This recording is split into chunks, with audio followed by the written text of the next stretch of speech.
Hello, welcome, JM Trot, Apparition, Guppy Force, and Komida. Hello, yes. Oh my god, okay. Oh my god, this is amazing. It's still quite dawning on me just to be able to say that I am here for the release of the newest entry in the When They Cry series.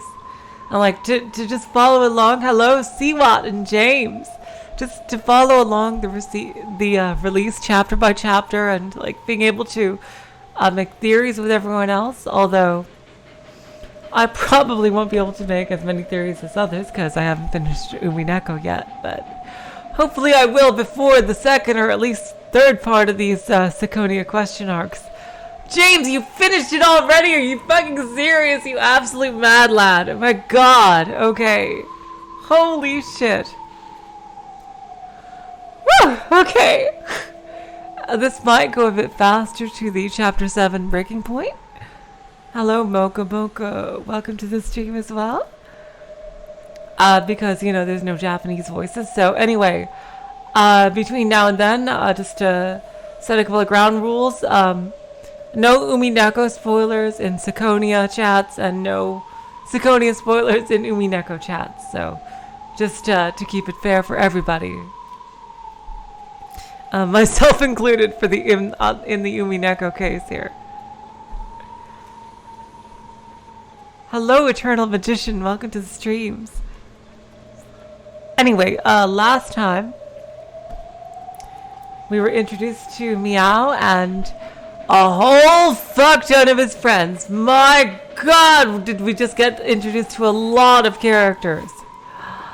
Holy shit. Yes, Apparition, no spoilers, period. That was a lot of people. Jesus Christ.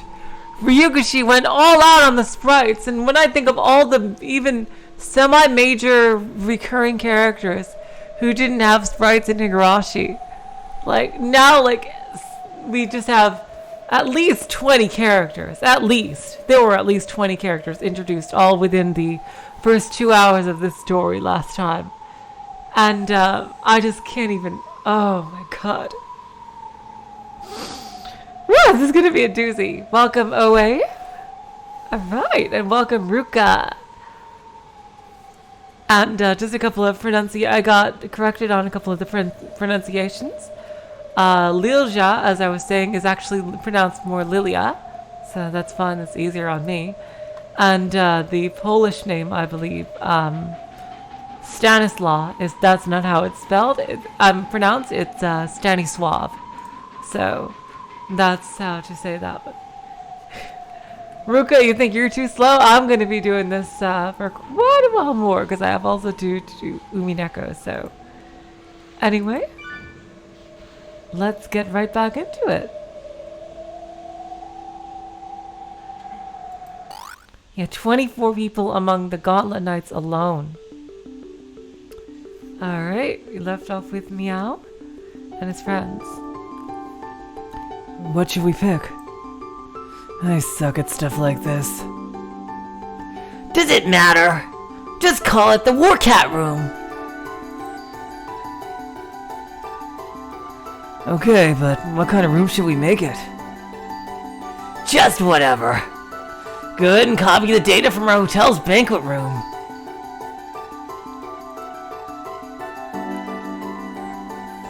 Nah, that'd be boring.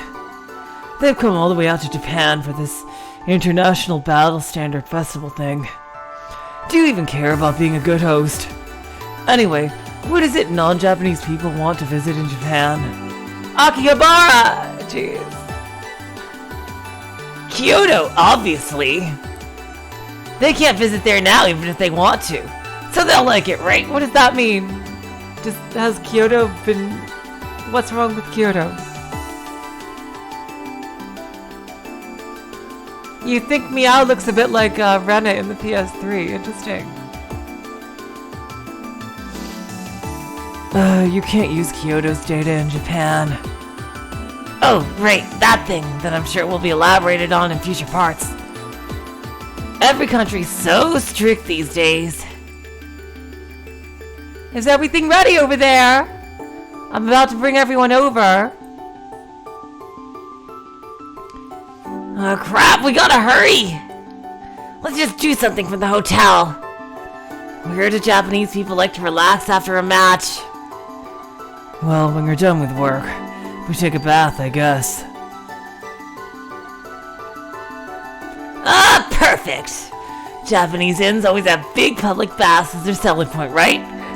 Damn, we're going to have a friggin' Hot Springs episode in friggin' record time right here. That'll do nicely. Something about that seems wrong, but okay. I pulled the public bath data from our hotel's website. Got it. So, something like this? So much virtual reality. I gotta say, I am absolutely digging the combination of, by the way, is the music too loud for anybody? How is the music? Is it too loud or too soft? Oh, welcome to the stream, Zeliomi and Guppy Force.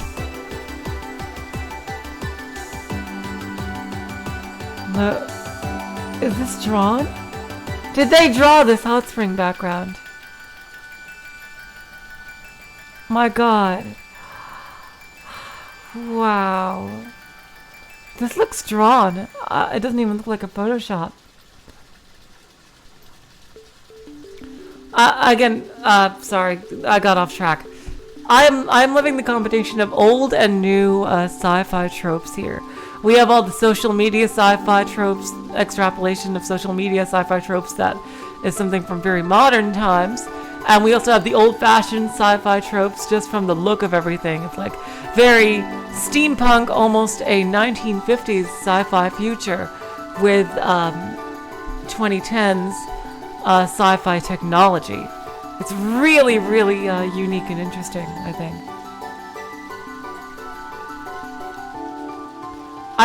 Ruka, I think just from the fact that this is when they cry, and it's not like Rose Gun Days in that respect, I think that probably 4 arcs is just for the question arcs. And it'll probably have answer arcs announced sometime afterward.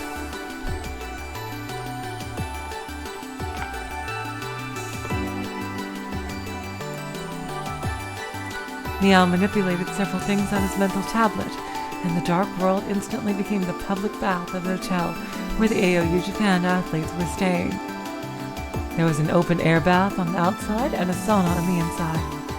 A splendid example of a Japanese-style public bath. Personally, Meow felt it would be really weird to have a post-match celebration in a public bath. However, Jaden said this was so much more Japanese, so he gave in recently, even though Jaden is the American and Meow is Japanese. Is the room ready? Please tell me its name. Okay, random it is then. Room name. It's a war! It's a rap public bath! Roger that, yo! You read it, it's a rap public bath, yo! What's up with that name? Well, you think of a better one. Oh, that's incredible. You made it the bath at our hotel, right? Too bad I'm my avatar and can't take my clothes off. Damn! We going Futurama here. Where like they have co-ed hot springs and they don't give a shit. I mean, you just could put on a naked mod. Oh, amazing! If you put your foot in the bath, you could actually feel the hot water. What? What kind of VR is this?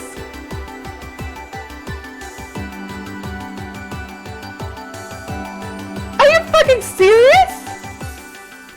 What kind of VR is that? Holy shit. Jeez. That you could feel the water? What?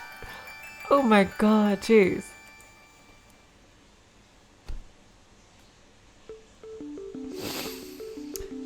I figured there'd be no point making it a bath if you didn't reproduce it with at least that much detail. Someone wants to enter the room, Poyo! Will you give them access, Poyo? Everyone's here. Yeah, please give them access. It does sound like the Neo World program got before us. Sure.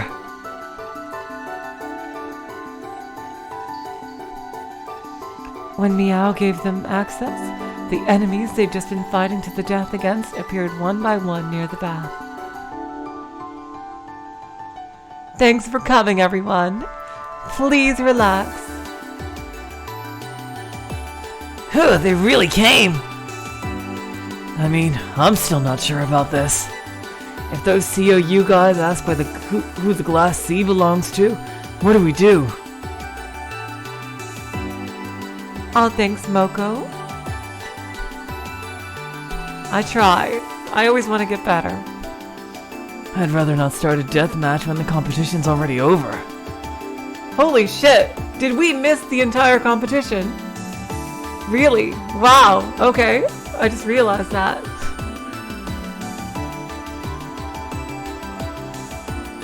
Same here! One moment I start saying the Atlantis spirit field is on the high seas, so the ACR can't keep it all for themselves, and the next we're kicking off World War IV. I'm Ning Li of COU China, the captain of bathhouse squad. I thank you for inviting me here. How shameless to hold a party in a public bath. As I suspected, the people of AOU Japan have lost their Japanese souls. Who knows? Maybe she'll change into a nude avatar to match the scene. How shameless can one be? Princess, you need not remain in this undignified room a second longer. True, it would be undignified to enter a bathhouse with a closed avatar. Oh, but didn't I have a bath towel avatar? Princess, you mustn't know! Your honor! Oh my god, this guy! Oh god, this is already setting up a princess and her bodyguard ship right here, the knight and the princess. Thanks for the invitation. I'm Aisha from COU Indonesia. This red-faced weirdo is Momotake from COU Japan. I'm Sujatha of COU India, captain of Suparna Squad. I'm Mokshana from COU Saudi Arabia. I'm Andre, Suparna's peacemaker. Hey there, whoa! Oh, I'm from COU Madagascar. Racially, I'm closer to that guy and gal, but a bunch of stuff happened and I'm in the COU's faction. Nice to meet you. Perhaps we should avoid the topic of the Mozambique-China dispute today. I'm Retabile. I cannot pronounce that. Jesus Christ. I hope I'm saying that right. Leader of Squad 601 from ACR, South Africa. I'm Ishak from ACR Algeria, serving as Princess Rethabile's caretaker and guard. And I'm Abdu from ACR Senegal. If you notice anything strange about the princess, whisper it to us instead of telling her directly. Too much honesty can be painful after all. There's nothing there! I didn't even spill any sauce or breadcrumbs today! You want to praise me! Princess Rethabile is a member of the African royal family.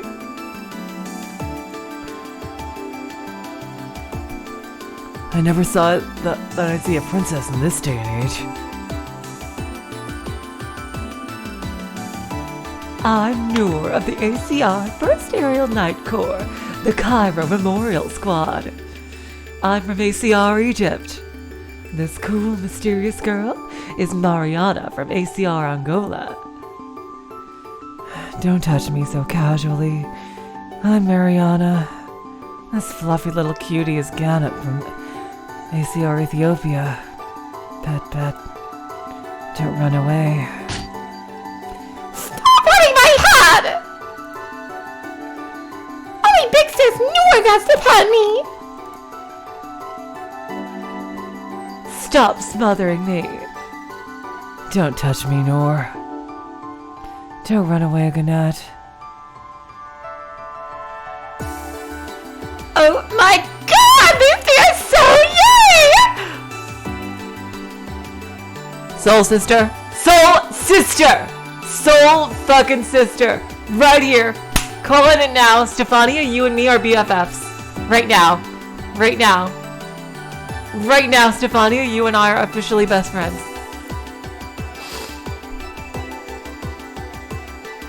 Oh my god. You're my best friend now, Stefania. Yay! Oh my god, I love these girls! Mia, could she make a character just for me? Yuri is love's purest form. Preach! Neither countries, nor factions, nor continents can stand in its way. We are the ABN's 12th Holy Agent Courts. Yeladat Shavit! The three of us will show you humanity's greatest and most miraculous harmony. Oh, God. Okay. Instant faves. Instant favorites. Instant favorites. Oh, God, yes. Ooh, God. Shion is my Higurashi soul sister.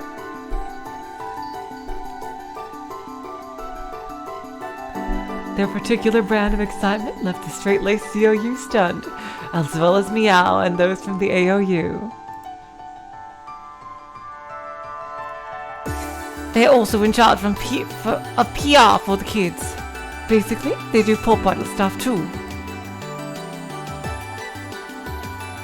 Leia is from Avian Israel, Fatima is from Avian Turkey, and Stefania is from Avian Romania. I am Stanislaw. Jesus Christ, I said it right after I am Stanisław from Avian Poland. Part of the Avian's Peace Department, Holy 901st Aerial Augmented Infantry Squad. Thalatat Suyuf. This is my colleague, Naomi. Pleased to meet you. I'm Naomi from Avian France. And Naima? Stop being embarrassed. And good evening, everyone. I'm so sorry. I don't know how to the match just now. Please forgive me, everyone.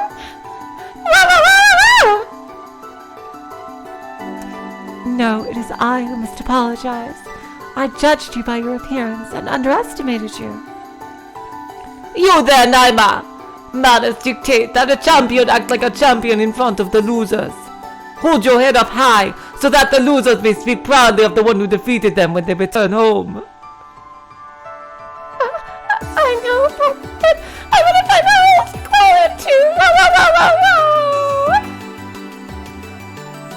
You're far too self-deprecating. We don't want you losing sleep from self-hatred again. Oh my god, you poor baby. Oh no. Come on, baby, no. Naomi? I'll give her a tiny bit of anti-anxiety meds. What?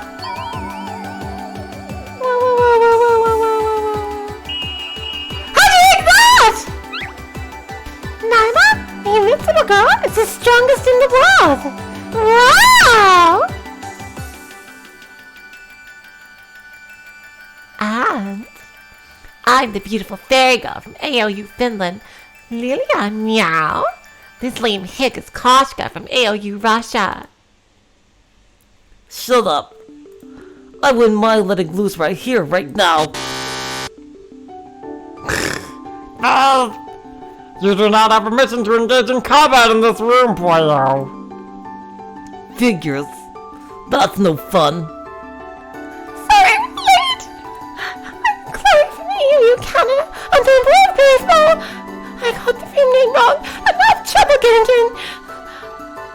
You try to get into it's a rap public lust. Hilarious, meow. How does that even... But that's how Melchizedek converted the word into text. It was just a minor conversion bug. Oh my. That must mean you use the word lust a lot. Oh god. Jesus Christ. Chloe is frickin' Nikon Sumiki from frickin' Danganronpa 2, isn't she?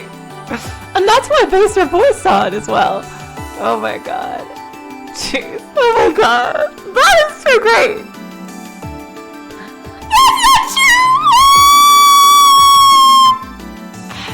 I get it. It's just a bit of Japanese magic, huh? In Japanese, bathhouse and lust are both pronounced yokujo, and it got converted the wrong way. Personally, I think the lust version would have worked too. It's a bunch of boys and girls in a public bath, after all. Too bad we're all using avatars. Then why don't we meet up offline right now? In proper attire for a bathhouse, of course. Stop that, Rookie! Do that just because someone said lust. Oh god. Jeez. Oh wow. It's a rap public lust, huh? That's gotta be those nachos from the ACR, right? You mean Ishak's and Abdu's black bodies entwined? No, he's gotta be wrapped around Stanislav. You can call me Stan. This is giving me a headache. What a vulgar bunch. Would you care for some headache medicine? I can send you to the best preparation data. Princess, let us depart at once! This place is entirely unsuitable for one such as you! Oh yeah, Chloe is definitely cooler. Absolutely. Is everyone in COU Japan a samurai with a top knot these days? No. Momotake is just like that for some reason. If he was not Japanese himself, you would call him a weeaboo. But I suppose since he is, you would just call him an idiot. It's strange. He didn't start out that way. Oh, this bath feels so nice! Going to a bath in your closet would be weird, so I will go look for an avatar without them. Hold on a bit. Hold on. A maiden's skin mustn't be exposed to anyone but a fated partner. Hey, someone for Avian! Stop her! This looks fun, so I'll send Nod with some body data for a naked avatar. Should I send her a super flat loli or a short stack loli? Yeah. Big Sis Noor, let me hug you! Hey, I told you to stop being so clingy. God, all we want to do is hug Mariana. Oh my god. We are drowning in the Yuri. Oh, yes. Jeez. We are drowning in it. Hands off, Noor. I ship him. I want to pet and fluff Gannet now. As I thought, even though our countries are different, we can be friends if we gather together like this.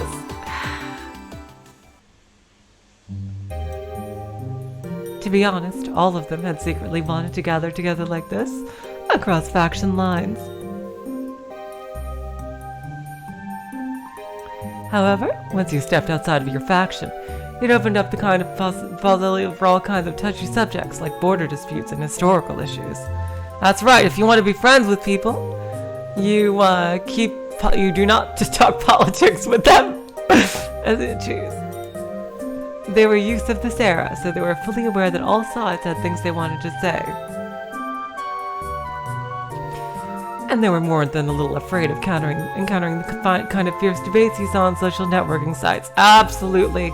These are kids raised in the internet age, and they know well what kind of shit-slinging people do online. So yeah, if they want to stay friends, avoiding politics is the 100% right thing to do in conversation. However, when they finally met, not a single person said anything like that out loud. In truth, before coming here, some of them had been eager to question their political opponents on various issues, arguing them down. The AOU and the COU had the Central Glass Sea of Japan border dispute. I assume we're going to learn what is the Central Glass Sea of Japan. Is that a real place? Because I know there is a Sea of Japan, but I've never heard of a glass sea. The COU and the ABN had the Kashmir Spirit Field joint development dispute. The ABN and the ACR had the dispute over ABN occupying forces based in the northern African continent. The ACR and the AOU had the Atlantis Spirit Field dispute.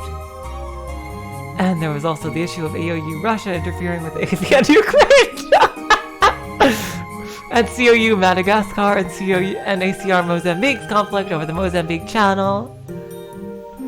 Absolutely, Ruka. Jeez. It might get confusing with all those initials, but simply put, every faction always had some issue with every other faction.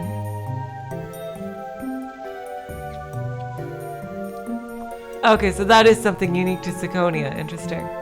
I wonder if it was from some past event during World War III. Even though soldiers around the world were supposedly warriors of peace, who held up the walls of peace together, everyone had been a bit unsure whether they'd really be able to get along if they'd interacted directly. However, when they actually met, it was like this. Everyone thought the same thing in their hearts. There may be a lot of problems in this world. There's no helping it. National borders don't just divide the world into countries, but into sets of principles and opinions as well. Borders aren't evil. They're like the walls of a water tank. Land animals live on one side and water animals live on the other. If you lose your national borders, then you lose the walls of that tank. All the land animals will drown, and the ocean animals will lose their water and die. In the first place, it's arrogant to assume that all life should live the same way.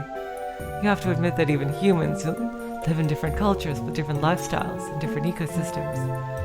So if national borders are necessary, you must admit that the principles and opinions can be different when you cross those borders.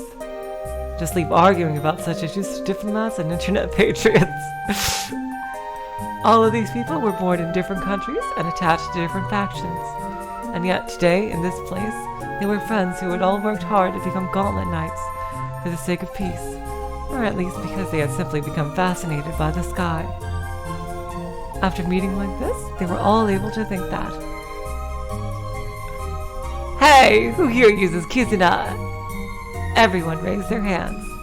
Kizuna was a free communication tool developed by a Japanese business. Its main function was conversation translation.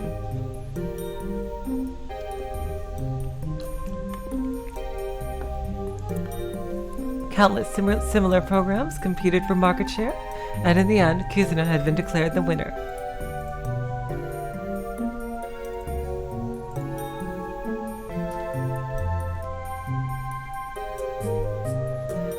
The Japanese company that made it was just a small collection of young people, so small that they'd be conceited to even call themselves a company.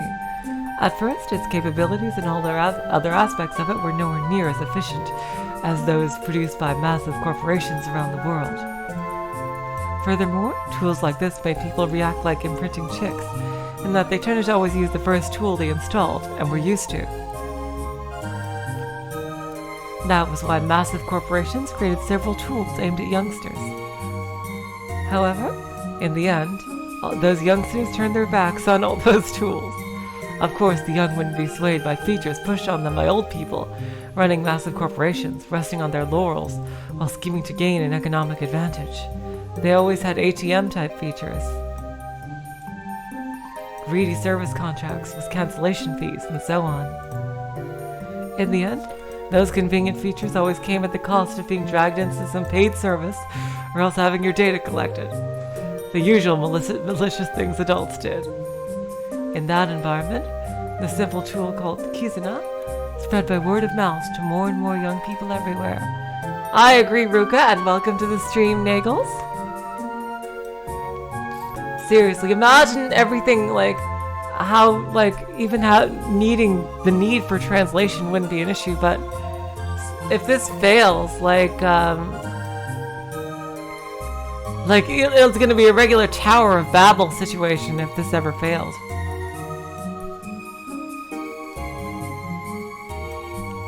circle of youngsters wanting to support it spread across the world, and young engineers from all over the planet cultivated it.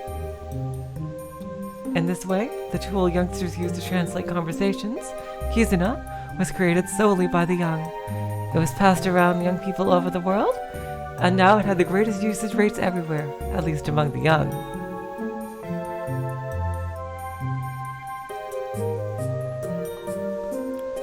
The massive corporations realized their mistake and tried to buy up Kizuna, but the tool created by the young and for the young never fell into the hands of greedy adults.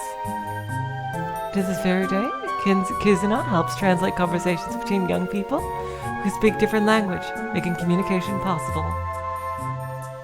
That's really interesting because I have to say, my father, who is a doctor, recently had a patient that only spoke Chinese.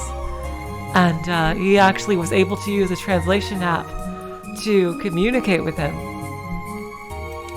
And he was just remarking on how futuristic that was.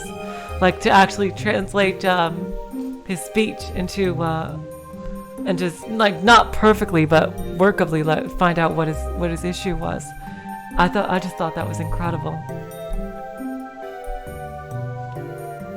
This is clearly like an extrapolation of that.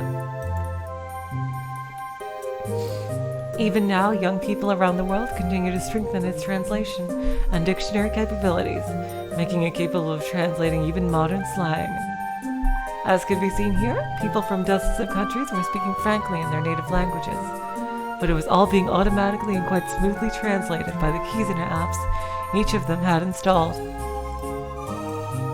No one had problems communicating. Long gone were the days when language was a barrier to forming friendships. Of course, it could do more than just translate. It also had a familiar chat feature, a mini blog feature, and the ability to upload photos for self-satisfaction or to brag, and much more. In short, it used a mental tablet and mental display to directly do the things old humanity had used smartphones for. Exactly, it's their mental smartphone. And it all happened inside that person's head, so outsiders couldn't see what they were doing. No one could tell if they had it activated during class. When adults activated it, it took all their concentration, so they couldn't use it well. However, kids of the new generation were used to background operation. People in the generation that did their homework while watching TV might remember their parents telling them to turn the TV off, since they wouldn't be able to concentrate. However, even at that time, they could watch TV, listen to music, and do their homework, while simultaneously texting on their smartphones. Like I always got my homework done while watching TV. It didn't hurt my grades, for all the good they did me eventually in finding a job, or lack thereof.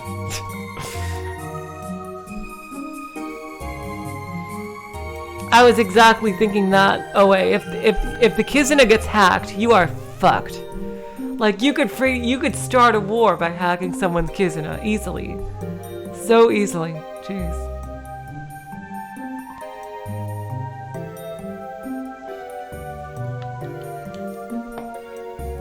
Kids these days were very proficient at that sort of parallel processing, which allowed them to do many tasks at once.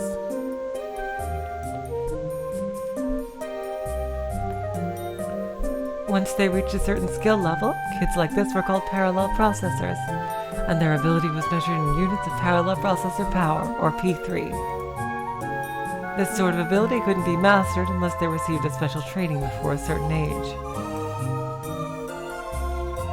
Not only was that talent necessary for using high-tech weapons like gauntlets, but it was thought to be a likely requirement for unknown technologies that might come into existence in the future.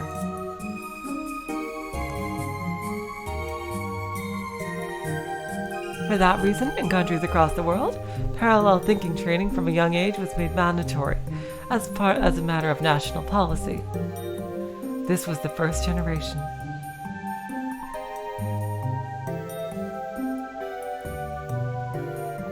The people here represented those with the highest parallel processing power from several countries. And so it was normal for them to communicate through Kizuna even while on the job. Technically, they were forbidden from playing with tools like that, so they could concentrate on their work, but well, you couldn't tell someone was using a tool inside their brain just by looking at them. On top of that, they were talented parallel processors, so using Kizuna on their side didn't distract them at all.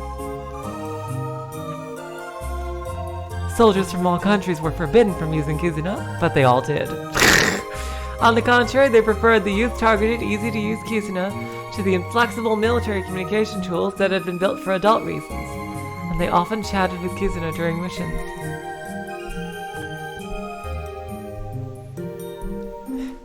Wait, so we're all using Kizuna? I thought each country had its own tool.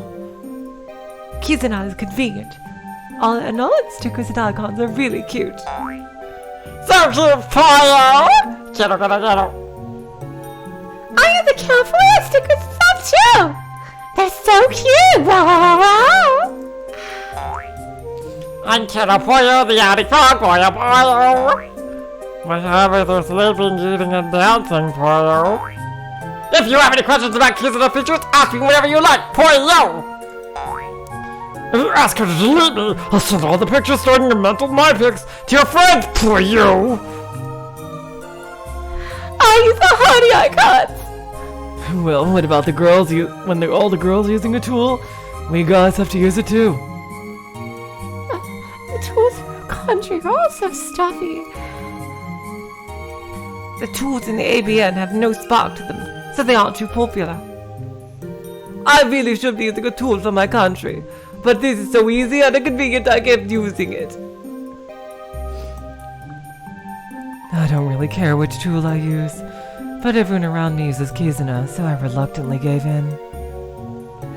I used to use something else, but I switched over because everyone knew use Kizuna, meow. You still see some edges that are hidden? Apparition? Really? Because on my preview pane it looks fine. It looks completely, no, what on the screen I see here. Oh wow, we have 19 people. That's awesome. It looks perfectly fine to me. Okay, so it's just something with apparitions. Okay.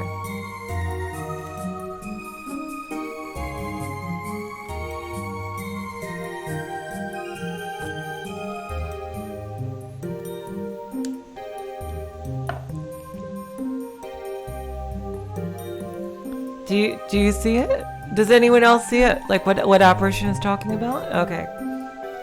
Jam Child, do you see it? Okay. Alright, I think it's just something with apparitions thing then. Kids got so many free games! I make friends just to get hearts and Wanyadora. Me too. Oh, you do Wanyadora? Hey, it was your main! Oh my god, is that Smash? Are they talking about Smash? I use an ultra rare one I built up into a counter stop. Oh, it's okay, I see. It's like Pokemon. Interesting. Yeah! We got 1,000 audits! I'll send you reinforcements, so tell me your ID. The rules forbid it. But the princess likes Kizuna, so basically everyone else uses it. You want to use it too. That's how it's spread across the world. My. It's as though Kizuna, or interpersonal bonds, have tied friends from around the world together. What a wonderful thing. You say that, but you also still have the ad blocker installed, don't you? Everyone around him raised their hands at once and burst out laughing. I'm the only one who doesn't have one! Someone, tell me where I can find a good app! If you don't mind using one from the ABN, I can link you to a download site. Nice. By the way, since we're all here, why don't we send each other friend requests? Sounds good. There's no rule saying you can't friend someone from another faction, right? There is, but interactions on Kizuna are practically unregulated. Now that sounds interesting. Sure, I'll grant people from other factions the honor of friending Super Genius Jaden!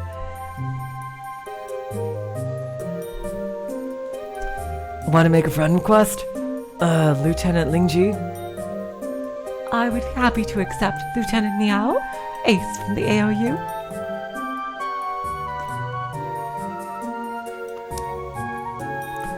You can just call me Meow. Then please call me Lingji. You're quite the ace yourself, Lingji. Let's fight again sometime. I'd also like to try joining forces and fighting against an AI opponent. I might, depending on how her character goes, I might give her a more commanding voice. Let's see. Everyone started exchanging friend requests with the people closest to them. Peace and harmony. Hard to think of a better phrase to describe it. It would have felt extremely strange to enter the water itself with closed avatars, so people formed groups here and there, dipping their feet in like it was a foot bath, and chatting happily. Look at this. Look at these backgrounds. They are so improved from the old blurry Photoshop backgrounds. However, the open-air bath was unsurprisingly the most popular spot.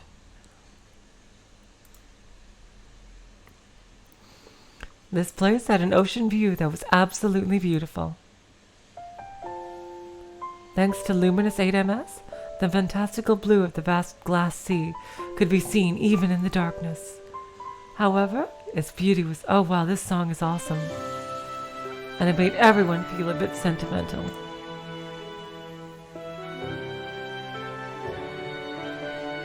The site of this year's festival, the Gifu Prefecture of AOU Japan, didn't originally have a view of the sea. Oh my god, this music, you guys! Wow!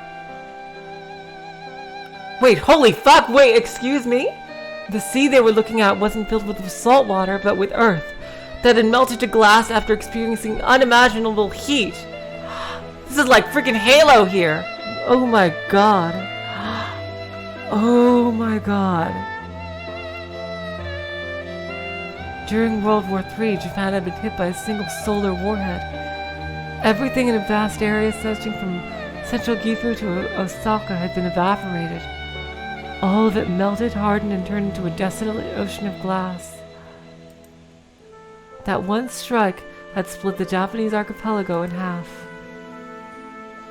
It was so fantastical, so beautiful, and also the scar from a fearsome war, where masses of people had instantly evaporated.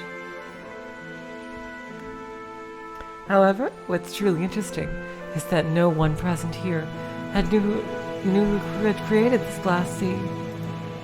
On the contrary, they didn't even know which countries had fought which in World War II or what had started it. What?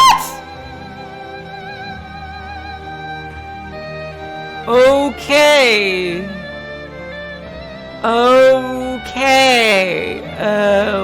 What? How is that not common knowledge? That is absolutely terrifying that they don't all know this.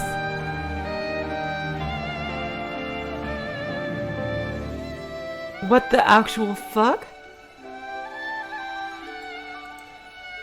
They didn't even know the detail of how it resolved itself in the end? Of course, you couldn't find this information by searching for it on the net. Is this freaking One Piece here with the dark history? Like, wait, what? The lost century or something? Are you... After all, memories from World War III had been sealed off from the... It is! This is One Piece! The dark century or whatever. Oh my god. That is a bad idea. Bad idea. Bad idea.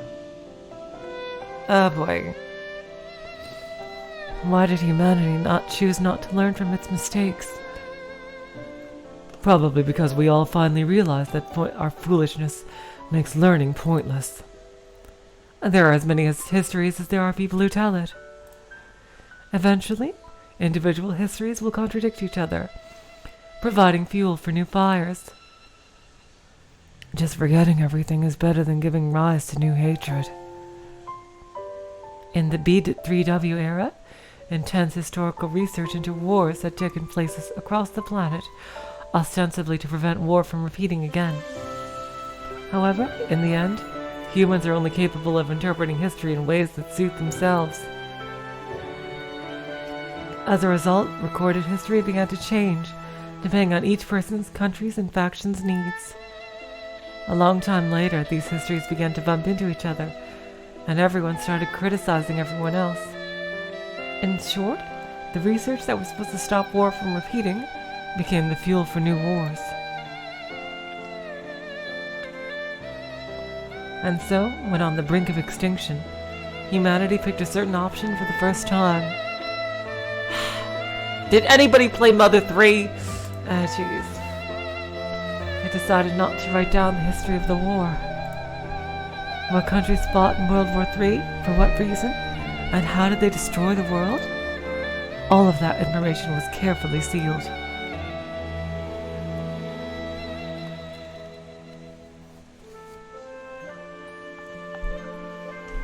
All this generation knew was that World War III had happened, and that humanity had almost gone extinct.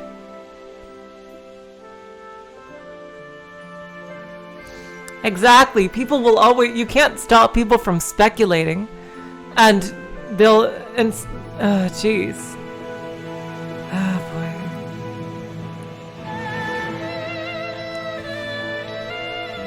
They only knew that as a result of the war, many places throughout the world had been scarred so badly that even the topography had changed.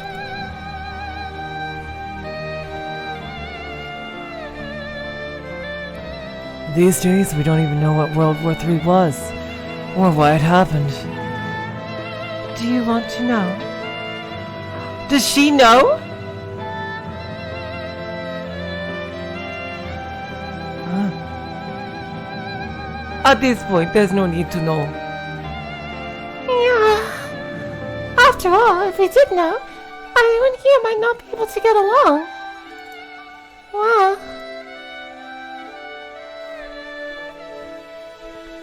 Well, even if I found out right now, I wouldn't let it bother me. Yeah, I agree. Even if our countries were going at it, that has nothing to do with the people here now. My America and Meow's Japan fought all out in World War II, but that doesn't stand in the way of our friendship. Meow and Jaden high-fived in a way that showed they were men who knew each other well. My country had a war with America too, but I just want to be friends with Jaden. Wow! Well, me too. I have no desire to crudely demand that Meow apologize for the Sino-Japanese war. It isn't as though Meow ever attacked us. We hadn't been born yet. Indeed. The friendships of the people here shouldn't be affected by things like countries, histories, or the past.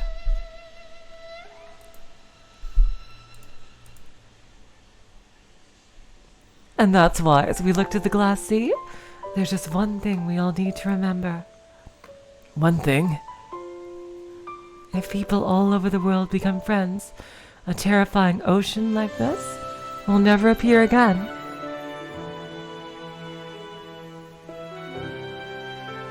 Currently, historical research of World War III was only acceptable as an exception among exceptions inside special research institutions. Even trying to learn about it was a crime. In recent years, even investigating the region of AOU Japan that had been evaporated by a solar warhead had been added to this taboo. Wow, we are going to deal with some serious conspiracy shit, eh? Oh, wow, jeez.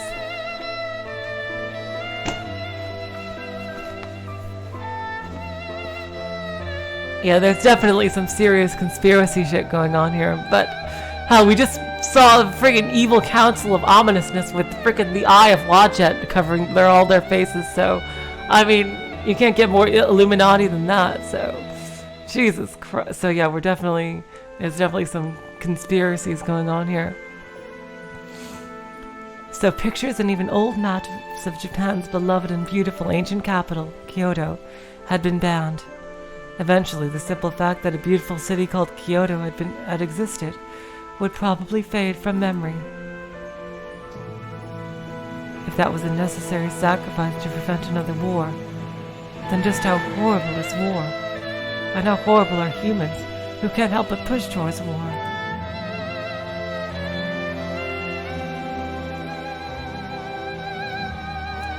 Japan and America, which fought in World War II, did develop a strong friendship following the war.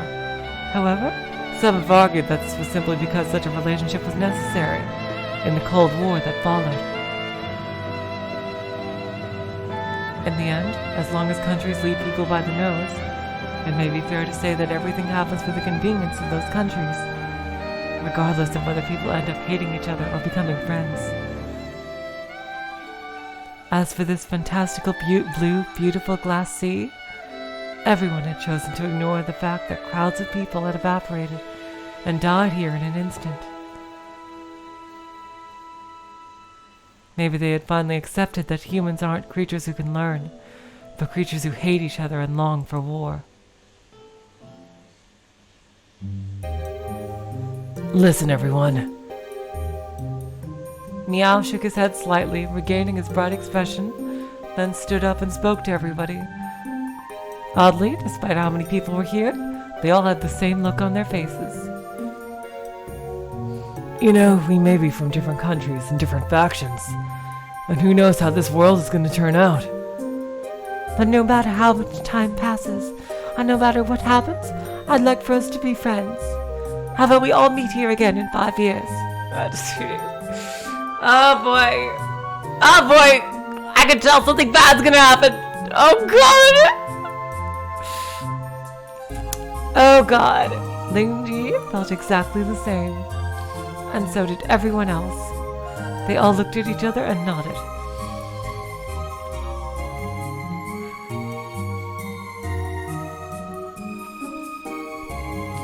I agree. We're all friends supporting the walls of peace together. Someday we may meet again as enemies. But still? We'll still be friends. Indeed! This is a great difference between opposing each other with hatred and doing so with friendship and respect, despite our differing factions.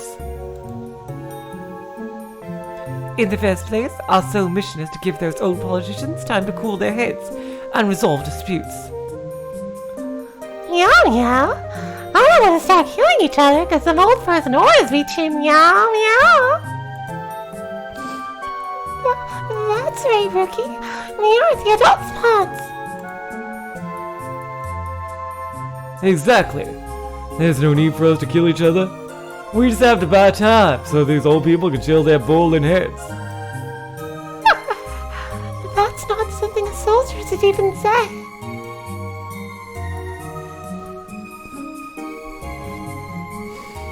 We're comrades supporting the world of peace before we're soldiers. That's right. We didn't come here because we wanted a war. We're here because war's no joke. Even if there is a war, we should resolve it with matches and games like today.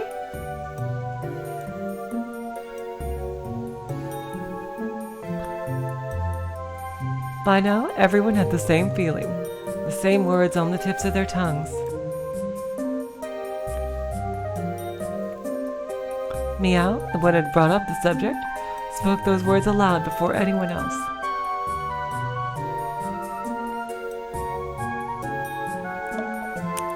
No matter what the world, what those asshole adults say, we definitely won't kill each other. Oh, fucking hell! Shut up, Meow! Just shut up! Shut up! That is a cue for Monokuma to pop up! You... God damn it! Seriously. God damn it! It's like... I could just hear the music right now going... Do-do-do-do-do.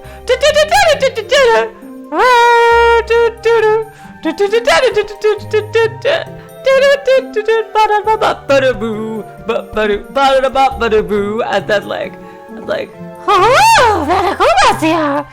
Whoa, looks like we have more than 16 people this time. I wonder. Oh God, Jesus Christ.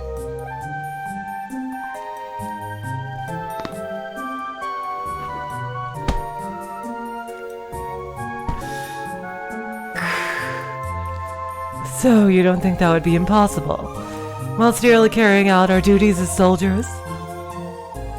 If your shield breaks, you should surrender willingly on retreat. And you should never chase after people when they do that. Wow! After all, our left arms are so valuable they can't afford to let us get shot down needlessly. That's right! Even the IPMA says you can't attack an enemy who's lost the will to fight. Does that just apply to those of us present?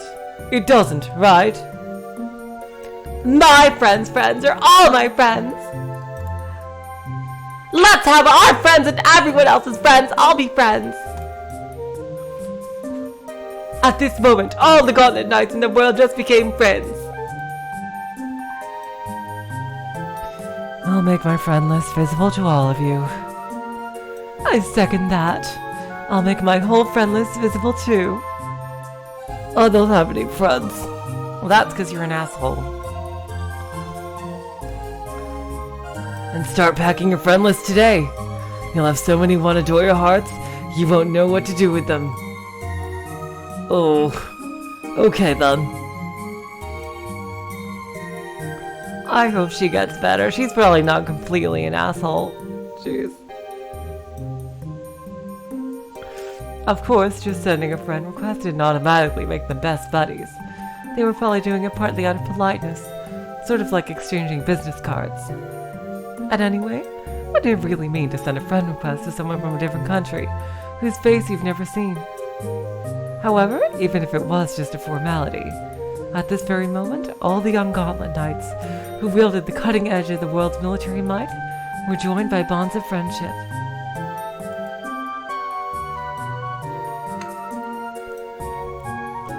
So instead of the tennis court oath, it's a public bath oath. I'm not speaking of. Just like the Jacques-Louis David's famous painting.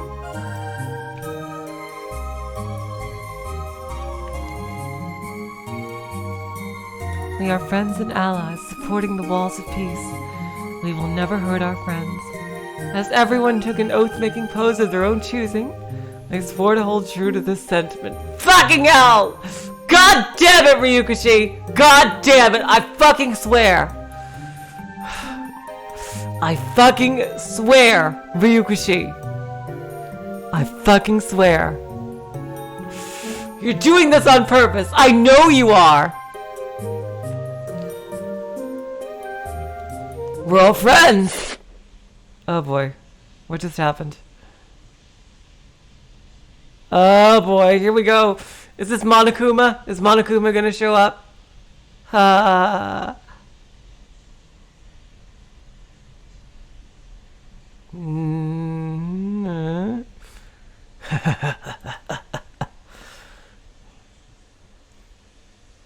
What's so funny?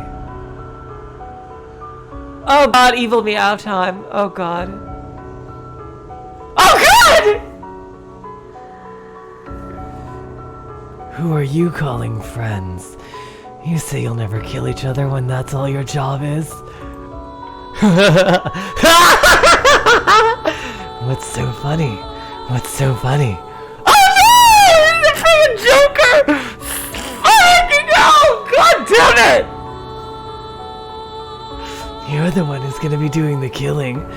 You are. I'm going to kill. Who? Right over there. I am sending Wanadoria hearts to Koshka. Koshka is gaping at how many hearts she's received. Across from us, Lingji is installing Wanyadora with meows or Furl ID. Take those two you're happily chatting with right now. Koshka, Lingji, what about them? You're going to kill them. You are by your own hands. Why? Why would I kill my comrades like Koshka or Lingji? Did you forget to kill, to destroy? That's the sole reason you were created in the first place. I don't understand. Who even are you? Why do you look like me? I am you. I'm one of the many yous inside you. And because I know the horrifying reason you were created, I've come to put a stop to it as your inner conscience. What are you talking about? I don't get it. You're an object worthy of hatred. You were created for the sole purpose of killing and destroying. Any other actions you take are merely steps along the path to achieving your final goal. I'll say it again. You're a cursed creature, created only to kill and destroy. Are you kidding me? Don't decide that on your own. I'm Mitake Meow. I always have and always will live by my own willpower. So I was created to kill and destroy, huh? I don't know what you're talking about. No one ever ordered me to do something like that. Even if they did, like hell I'd obey them. And yet, you already are Gauntlet Knight. So what? Gauntlet Knights are individuals with the firepower of warship. The ultimate cutting edge of military might. You're steadily preparing for your goal of death and destruction. That's not why I became a Gauntlet Knight. I just wanted to fly. That's why I made it my goal to become one. Well, it's true that I was able to choose that path because Dad had me undergo parallel processor training ever since I was a baby, but... Let me tell you a bit about your future.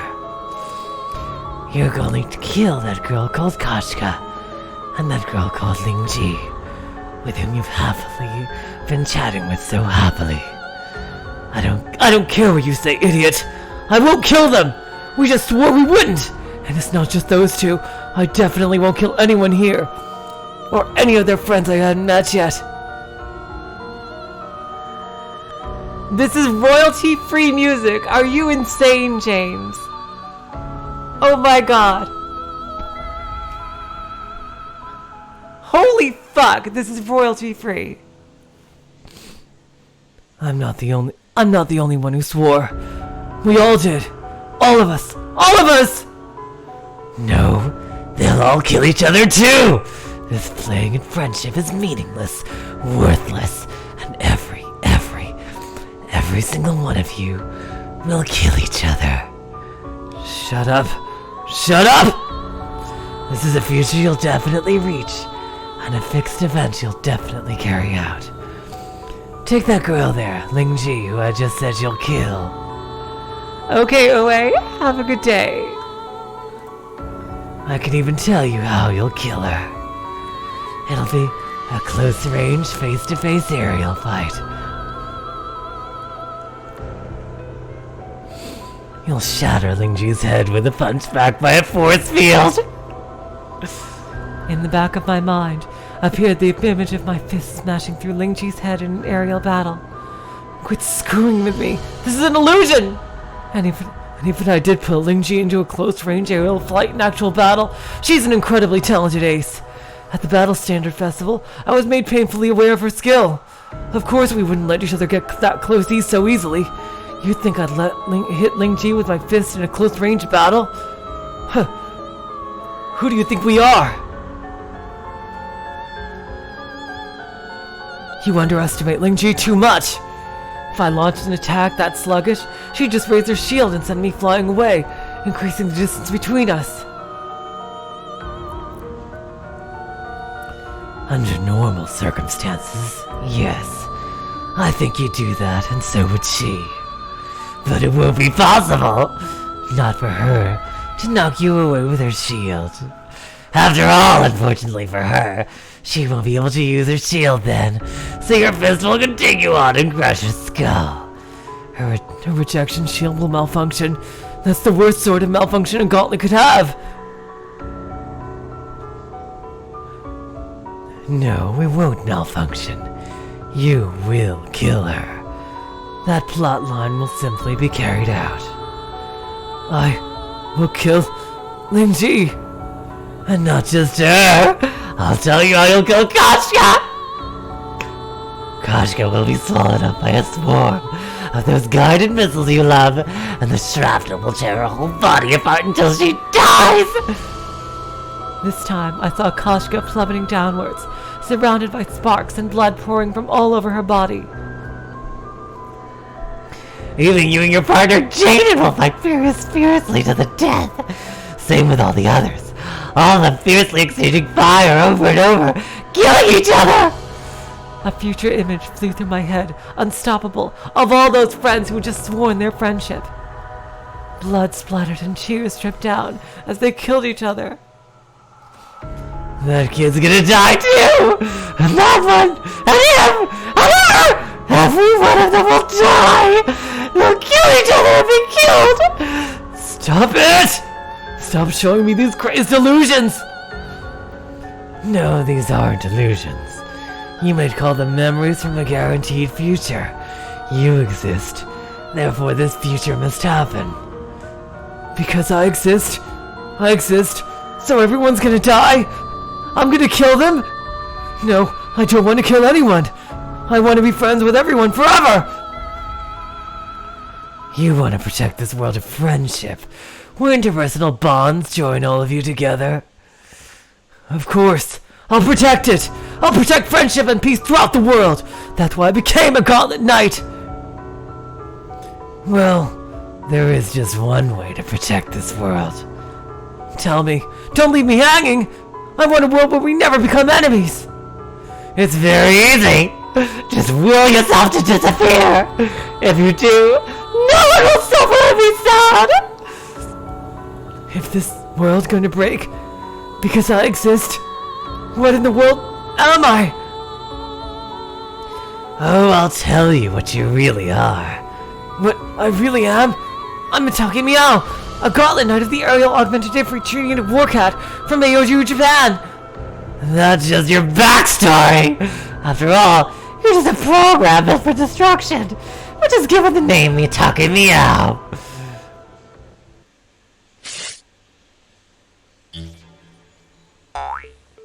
Boyo! Get her.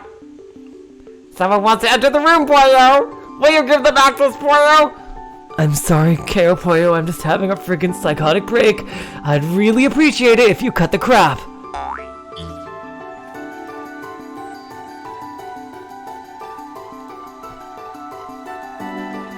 Whoa, who is it? Oh, they're finally here. It's those big sisters from the Lato military who left us for us today. Oh, we finally made it in! I told you I'd be a text conversion screw up! And Japanese is hard, and this is clearly a structural flaw in the Kizuna translator. Oh god, okay. Woo! First of all, that was so much fun. God, I love being the evil character, in case you can't tell. Jeez. Oh my god. Woo! That was fun as hell.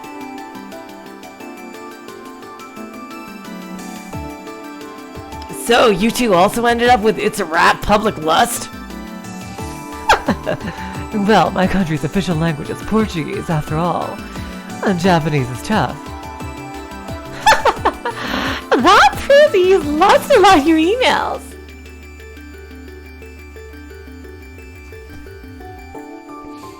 Welcome, you two, to the It's a Wrap public bath. Guess that means it's time for a storm of friend requests. Give us a run. Jeez.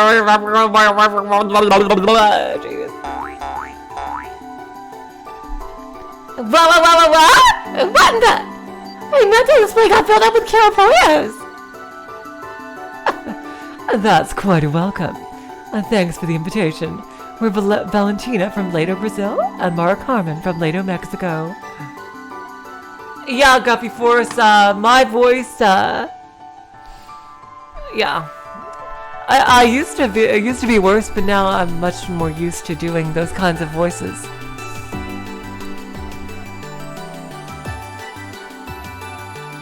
So yeah, I can handle it a lot better than I used to, which is great because I'm trying to figure out how to emote more in those types of voices. So yeah, that was really fun.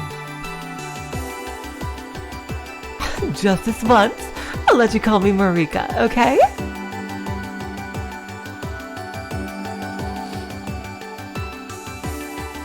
That means we'll have to do the full bathhouse again, wow! If bonds of friendship tie the world together, humanity will never make such a foolish mistake again. Meow, you may initiate the oath once more. Sure. Then let's all do it again, okay? Huh? Wait, what? What's going on?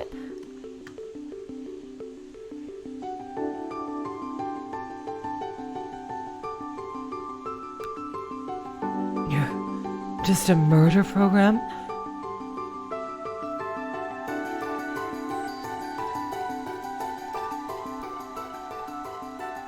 Okay, Niggles. I'll see if I can lighten it up a bit. The pieces have been gathered. Oh, the pieces have been gathered. The pieces have been lined up. Our opponent isn't here yet. Perfect. Okay, King of Sorrow. I bet the opponent is the one who's going to appear at the very end. Oh boy. Oh boy. How many minutes to midnight are we?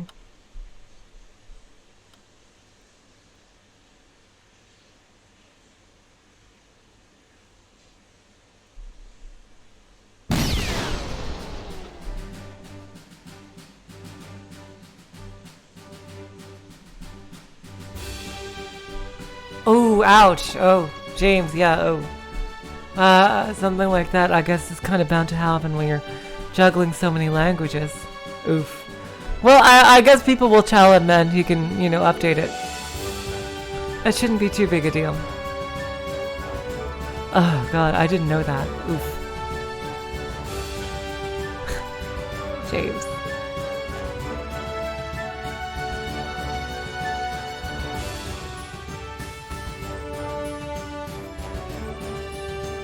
Okay, let's start from our designated positions one more time. And let's focus more on our coordination this time.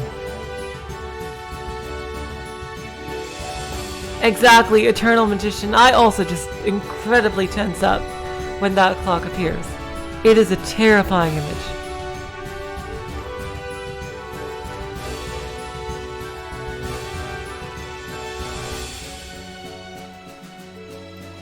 Unlike a super genius like me, the others are gonna need some repeated practice. Oh, because the comic feels all super genius screw us this whole time, meow. Yeah!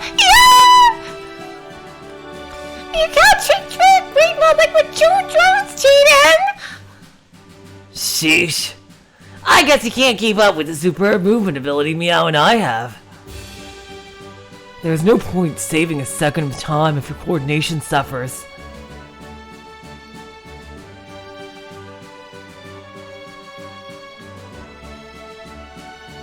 There are physical versions to the game? Really? Wow, I had no idea.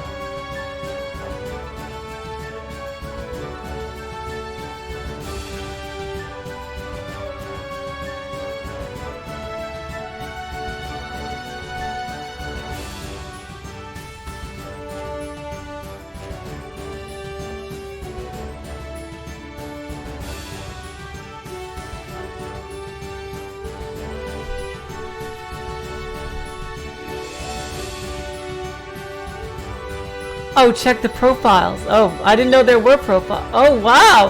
Oh my god. Okay, we have all these profiles. Jesus fucking Christ. Whoa. Okay, we have a lot of reading to do here. Oh god. Okay. Okay. Whoa. Okay, this was not here before.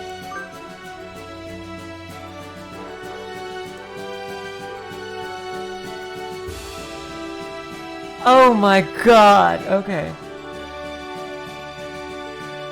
Meow from AOU Japan, a member of the 17th Aerial Augmented Infantry Squad Warcat of the AOU Combined Military Central HQ. The current world record holder for highest P3 level measurements. His overwhelming score far surpassed second place. Current Gauntlet engineering is unable to make use of most of his P3 potential, so he's currently in a state where his talent has outstripped technology. Damn! He is a freaking badass. Oh my god, look at... And they have more than one page each! Holy shit!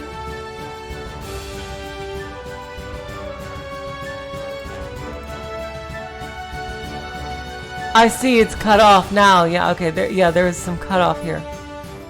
How the fuck did that happen? Oh god.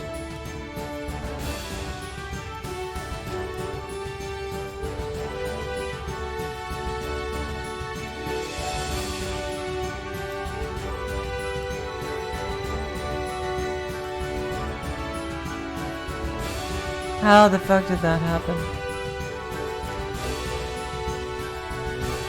And now I have to freaking figure out how to make this better. Okay, this is good, right? I think this is good.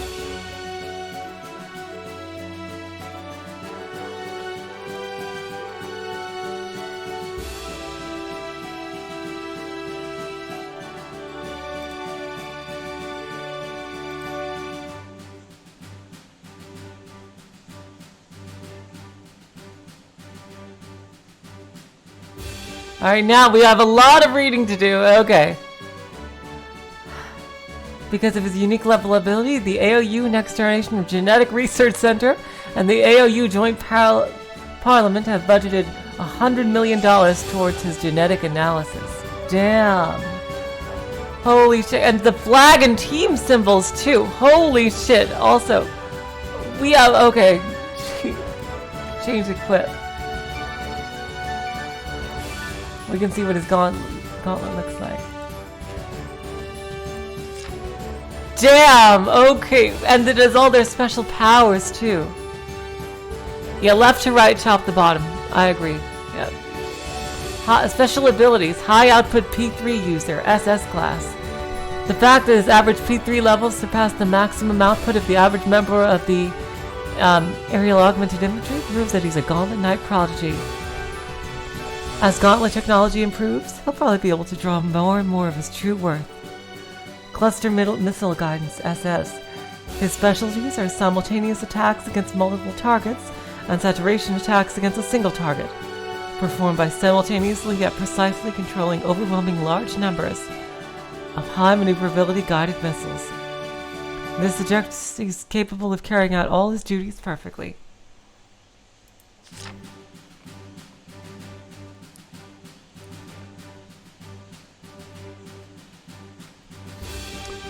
Special abilities: friendly observation, S.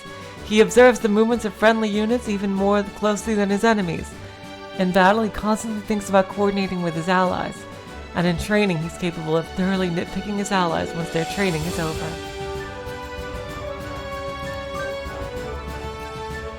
Okay, yeah, we'll do these two first. AOU, Arctic Ocean Union. A faction that formed around an alliance between AOU America and AOU Russia, two B3W superpowers. Their highest goal is to restore the world order from the B3W era, beginning worldwide hegemony with their two core countries once again. After the nuclear war, they choose to manage childbirth through factories. Jesus fucking Christ. By rapidly recovering the size of their populations and selecting for genes, they have also managed to eliminate various hereditary diseases. They are known for being extremely conscious of human rights, and they tend to intervene when they see human rights issues in other countries, claiming to be vanguards for worldwide justice. Because it's a fraction of humans born from factories, other factions view them as a land of cold-blooded values. Jeez, that is kind of terrifying. They used SCP-2000 here. Yeah, I figured B3W was before World War III, yeah. My god!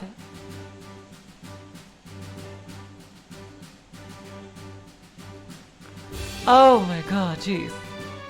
This is like freaking SCP-2000. We had a K-class scenario going on. Jeez. Oh wow. That's kind of... Wow. Oh, look at that. A cat with a sigh. It's pretty cool. Attached to the AOU Combined Military Central HQ, the 17th Aerial Augmented Infantry Squad, Warcat. currently the strongest cat among all the AOU's aerial augmented infantry. After fierce battles against powerful rivals, they won their seats as representatives of the AOU at the International Battle Standard Festival. Their cat is composed of two attackers and one defender. They use the Kuruma Gaikari formation, which theoretically switches out attackers for defenders before they get tired, thereby ensuring that they're always able to carry out their mission with 2 active attackers.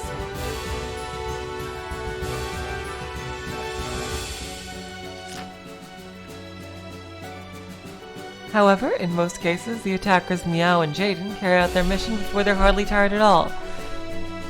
So Gunhild, who's waiting in reserve, rarely has a chance to move up front. The fact that they're this powerful, yet still have a member in reserve, makes them a significant threat to Ket and other factions. Interesting. Ket means chains in German. Wow, interesting. The way they can penetrate an enemy's defenses on their own, achieve air superiority in the skies over their target, attack a land-based target, and then offer air support to friendly forces, makes them more than a military unit and practically superheroes. Okay, now back to the people. Jaden from AOU America. Interesting, we don't have ages or anything like that. Like no ages or birthdays or things like that.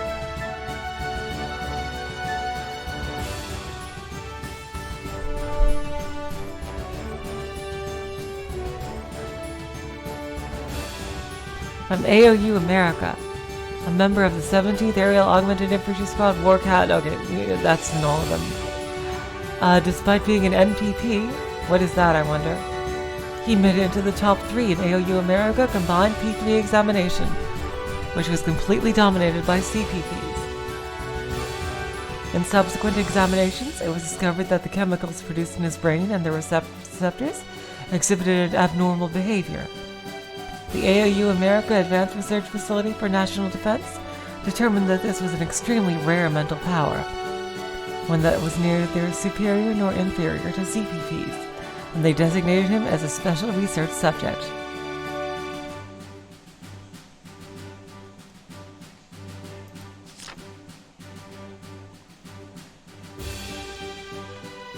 However, following an incident where he drew indecent pictures with colored smoke over Florida while practicing for a flying exhibition, he has been permanently banned from flying over America itself. It's like, I drew dick pics over Florida! Jeez, oh my god, jeez. Special abilities, Super Genius Jaden, SS class. His average P3 levels are already extremely high, but when he's in the zone, as they say, he's able to reach explosively high P3 levels. However, in that state, dealing with anything else becomes a pain. The Warcat's 2 claws, SS. The word devastating doesn't do justice to the scale of saturation attacks he and Meow can launch when working together. But according to Meow, that's pointless overkill, and there isn't really any need for Jaden to be there shooting too.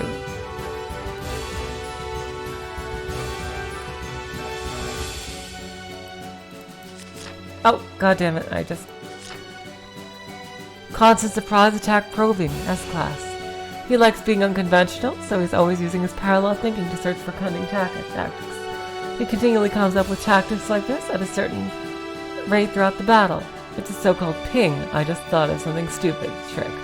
Interesting.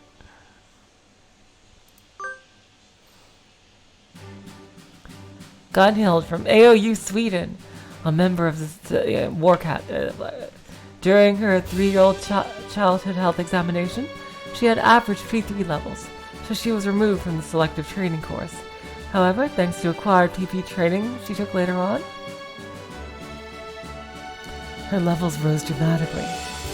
Though she was selected as a candidate at the extremely late age of 12, the growth of her mental power didn't stop there, and she became Northern Europe's top ace thanks to effort rather than talent.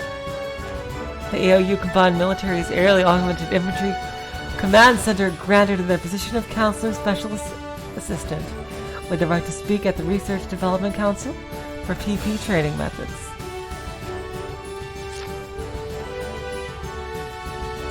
Special abilities, Warzone 8MS Observation, S-Class. Thanks to 8MS, she is able to observe both friends and foes across the war zone and analyze the battle situation. She can share this information with her comrades. And thanks to her parallel processing, this doesn't force her to neglect her role of offering them combat support as well. All-rounder. Because she can do anything skillfully and flawlessly, she can switch positions with anyone in battle, taking their place. However, Meow and Jaden can't take her place. PV training methods. She's capable of serving as an instructor for P3 improvement training, aimed at those with low P3 levels. Some people have actually become augmented aerial infantry members thanks to her instruction, and most of the trainees adore her. Yeah, it's Gunhill the Idol, your super training teacher. Away. Jeez. Grave Mole. Attached to the AOU Combined Military Geroy Level 4 Heavy Military Research Center. The 100th Aerial Augmented Infantry Experimental Squad Grave Mole. An experimental squad attached to a military research center that was entered into the International Battle Standard Festival as a result of a political decision for the purpose of collecting research data.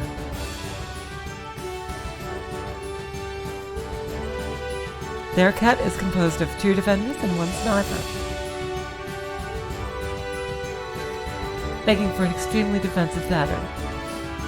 Chloe manages all the autonomous weaponry used for establishing a position. Lilia controls the skies with a swarm of air defense drones, and Kashika focuses on intercepting attacks as a sniper. This fighting style is ideally suited for one of the Battle Standard Festival's events, Tower Defense, and they are expected to medal there.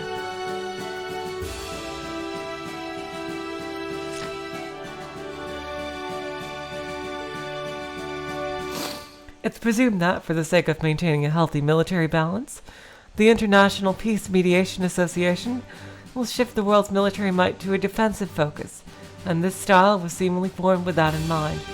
After hearing this may sound like they may sound like camping snipers, but they actually love air wars and jumbled battles, so they seem to be aiming for the ridiculous new genre of run-and-gun snipers. Interesting.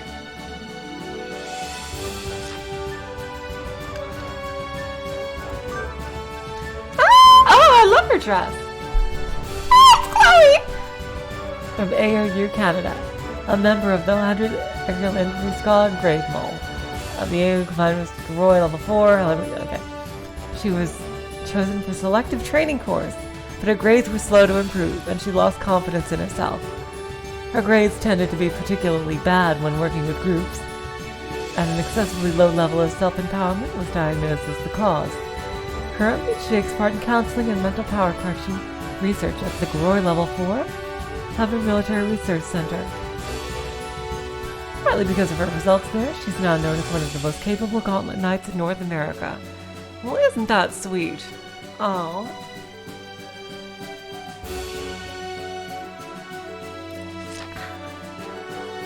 Oh wow, she has some SS abilities here. Autonomous Weaponry Fire Control, SS. Her ability to access autonomous weaponry on the battlefield and supply them with her high-level fire control is far ahead of the pack. She can even hack into the enemy's automated weaponry. Damn! She's the engineer! Force control of research subject. She has been given emergency codes that allow her to electrically suppress Garor research subjects if they get out of control.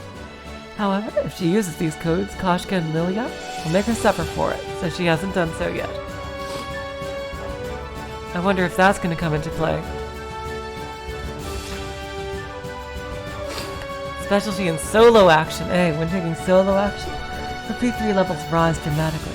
However, when flying with others, they dip dramatically. Chloe wants to leave Grave Mole so much, she writes up requests for transfer every month and has them denied by Okanogi. You're staying in Grave Mole, Chloe! I'm sorry! Koshka from AOU Russia.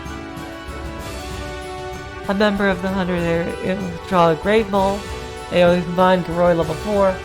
She is currently serving time as a Class 1 criminal. Holy shit, I didn't know that. And they let her be on a military squad with these super weapons? Okay, yeah, there's definitely going to be a focus arc on her. That research center and the Russian government? Oh, but has been allowed to leave in exchange for volunteering as research subject as the Groy Level 4 Heavy Military Research Center.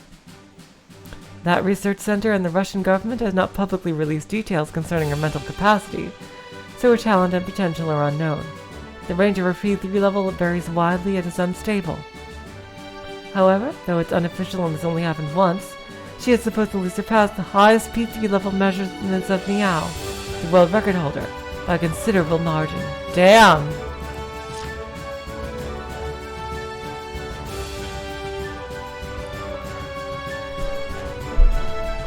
Special abilities Pandora's Box. This is apparently a code name that researchers use to refer to her brain. It is said that all sorts of disasters are packed in there, and hope lies at the bottom of it all. My god, jeez. Ominous. Sixth Sense Predictive Sniping. Her predictive sniping using a sixth sense that isn't based on formulas or statistics is accurate too often to be easily dismissed as a fluke. In the simulator, she's even succeeded at sniping ricochet flying targets on multiple occasions. 4-dimensional container affinity, A-.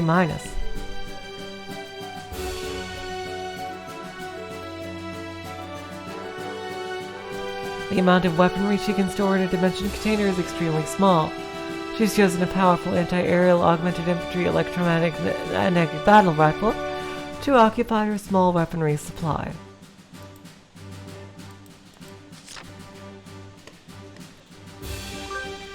Ah, it's Lilia, Meow. From AOU Finland. A member of Grave Mole, Combined Military Groy Level 4. She's also a criminal. Oh my god, really? Damn. Huh. She is currently serving time as a Class 1 criminal.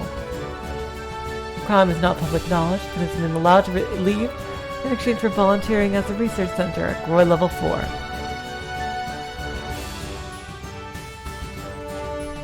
Oh, that was negative A. Interesting. Okay.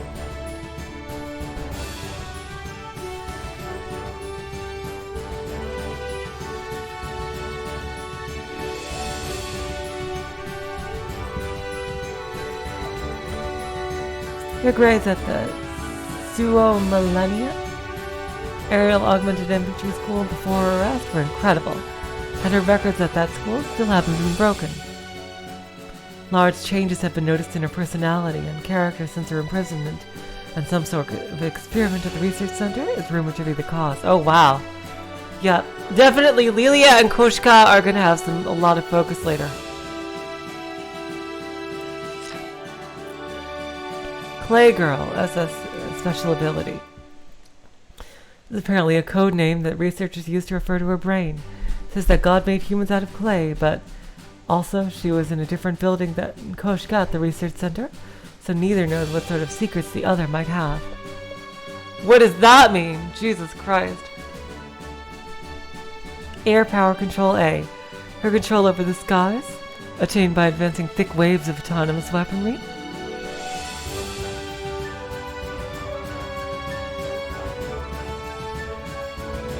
Can force any enemy to retreat or die once it's fully deployed.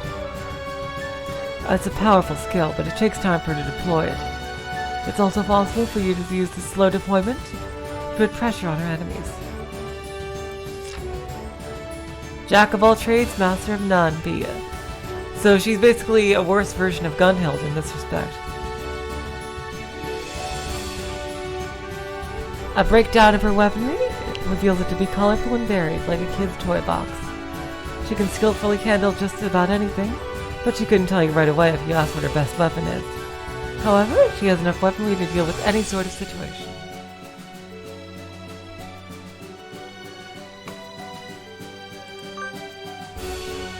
COU, Central Ocean Union.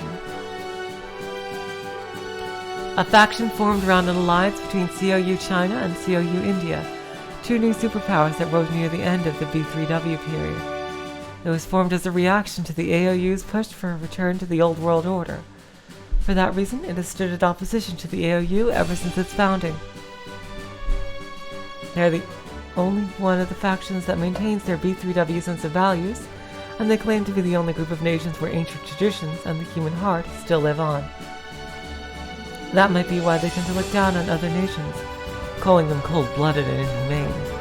It's said to be a country where connections and money do all the talking, and other countries, factions viewed as corrupt.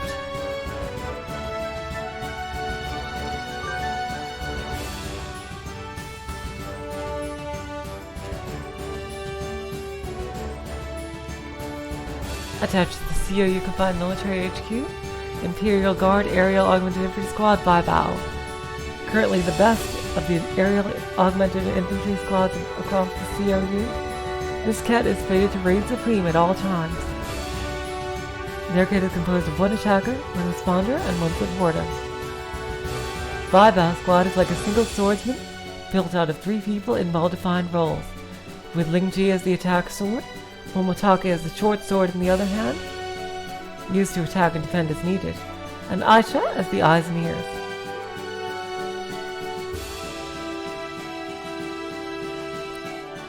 For that reason, some might fear that they would stop functioning even if a single cog was missing.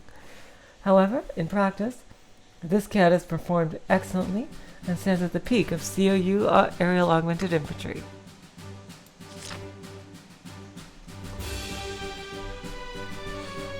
Their specialty is achieving air superiority, and they're particularly focused on anti-aerial augmented infantry tactics. As a side note, large numbers of Ket in the Chinese military use the characters for white, Bai, and leopard, Bao, in their names in imitations of Bai Bao Squad, which can get a bit confusing at times.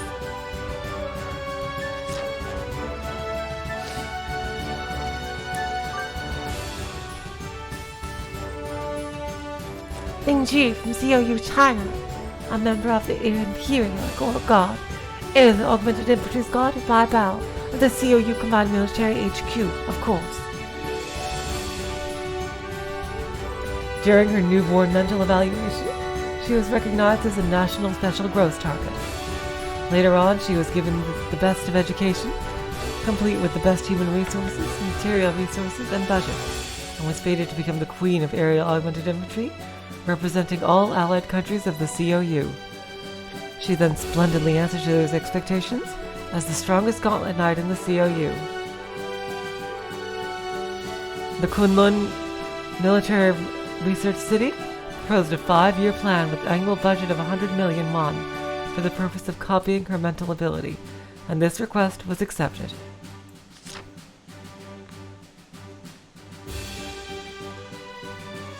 Genius Class Aerial Augmented Infantry Aptitude. Since birth, the whole structure of her brain was miraculously suited for joining the Aerial Augmented Infantry. No one doubts that she is a candidate for the strongest gauntlet knight on the planet. Mid-air close quarters combat ability, SS. She's created a system for close-range fighting designed to work on one-on-one fights against gauntlet knights. It's said to be both based on the Chinese martial arts and is both devastating and beautiful. All other COU aces have tried to copy her, but none have managed to master it. Wants to experience defeat, interestingly. Like a sixth sense, she has the ability to subconsciously make the correct decision at all the time. It's a type of genius, or possibly a supernatural power. The Tibet Supernatural Research Center.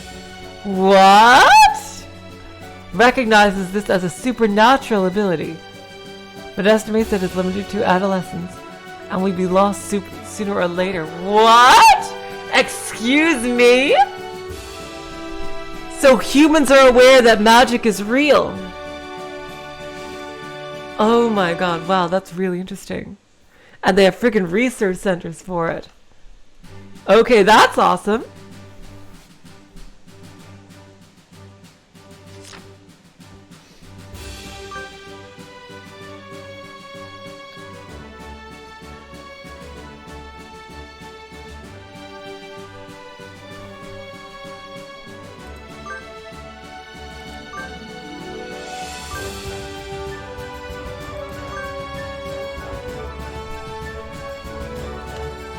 I'm confused. How are there Wait, how is there AOU Japan and COU Japan?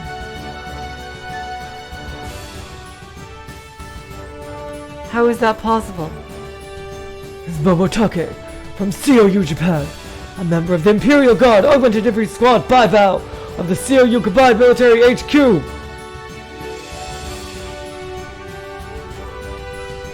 How is there AOU Japan and COU Japan? What the fuck is going on with that? Wait, what? How does Japan belong to two alliances at the same time?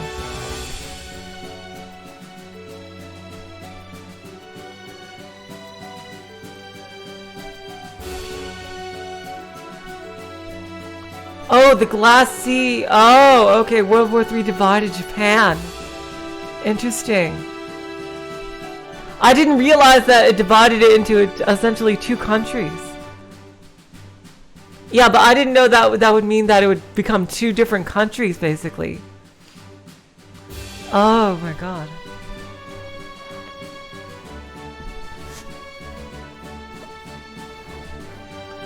That's really interesting.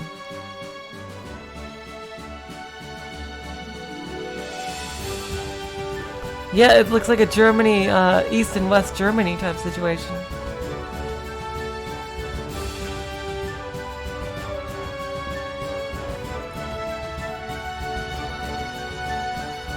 He was assigned to Baibao Squad, where, for the sake of providing support to the COU's Queen of Aerial Augmented Infantry, Lingji, teamwork and communication was more highly valued than high P3 levels.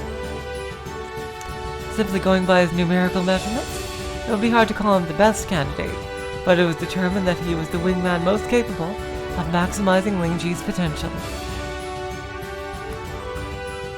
Even so, he is now the Nahai Aerial Augmented Infantry School's biggest hero since its establishment, and they recently held an unveiling ceremony for a bronze statue of it. Jeez, wow. Special abilities, Dimension Slice. Damn, that's, oh wow, that's badass.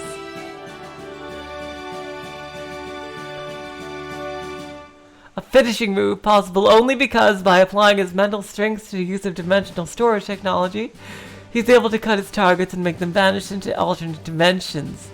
Jesus fucking Christ! The power of this technique is immense, but its reach is so short that it practically fits the definition of a cool finishing move. 8MS Stealth, Shukuchi! Really? Oh my god! He has all the... He literally has the fucking power of God and anime on his side. Jesus Christ.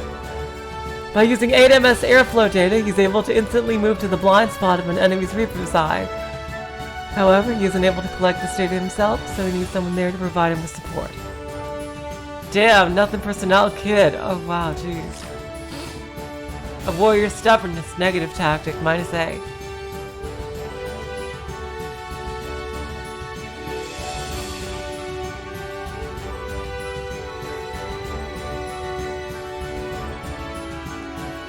He stubbornly refuses to interact with people whose power he doesn't respect. Until he met Lingji, the only person whose strength he acknowledged, he was just a loner, aerial augmented infantry soldier who was hard to deal with. When he does find a person whose power he respects, he follows behind them like a dog. He's a bit clingy. Ah!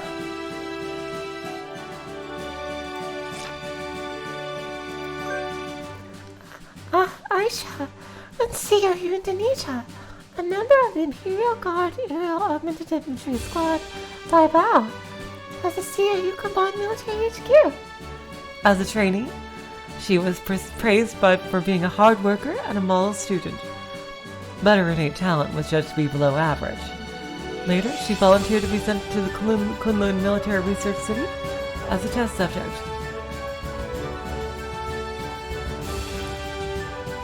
As a result of their research, they discovered that she was immensely talented at observing airspace using 8MS, and she made a comeback as an aerial augmented infantry soldier, focusing on specialized techniques for observation and detection. Furthermore, she later achieved good marks on compatibility tests with Lingji, and was promoted quickly through the ranks to land in Baibao Squad. She would then become the ideal supporter to bolster that squad's efforts.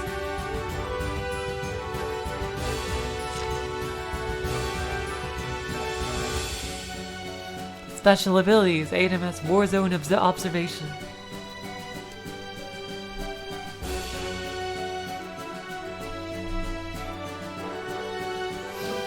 While she's in a war zone, the passage of time is always her ally. One by one, every element of the war zone is stripped naked in her eyes. The pressure this causes can be quite terrifying, even if she never fires a shot. Analysis of combat situations and tactics, SS. Using the vast amount of data she observes, she can make split-second decisions about the current combat situation and propose optimal tactics to deal with it. She truly is the eyes and brains of Baibao.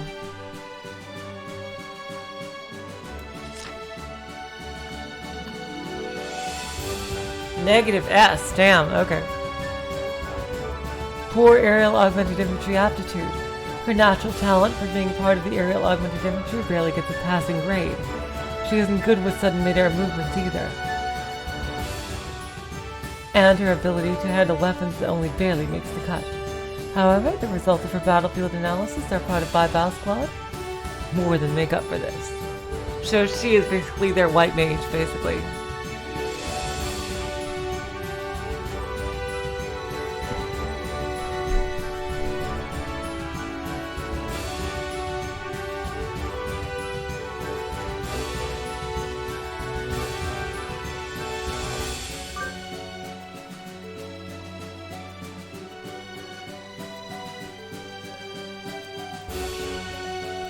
Attached to the COU Combined Military Central General Corps, 1st Branch, 301st Aerial Augmented Infantry Squad, Ciconia. Because Baibao Squad is defined in the COU for propaganda purposes, Ciconia Squad is often relegated into obscurity. However, they're more than strong enough to serve as Baibao's other half, so they were unsurprisingly selected as contestants for the International Battle Standard Festival. Their kit is composed of 1 responder, 1 defender, and 1 fire support. They're the exact opposite of Baibao Squad, focusing mainly on fights that aren't against aerial augmented infantry units.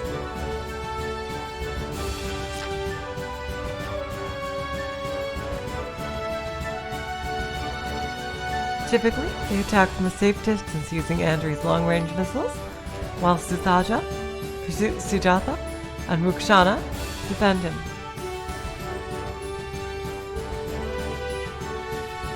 Oh, hello, Ryan. Yeah, you're a bit late, but that's okay. You can watch it all on YouTube. You missed something quite terrifying earlier.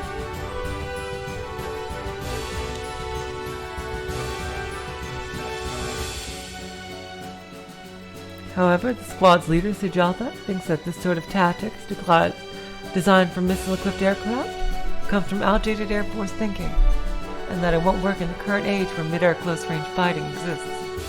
So she is apparently always petitioning her superiors to let them use a more modern structure and tactics. But due to their lack of understanding, she's made little progress.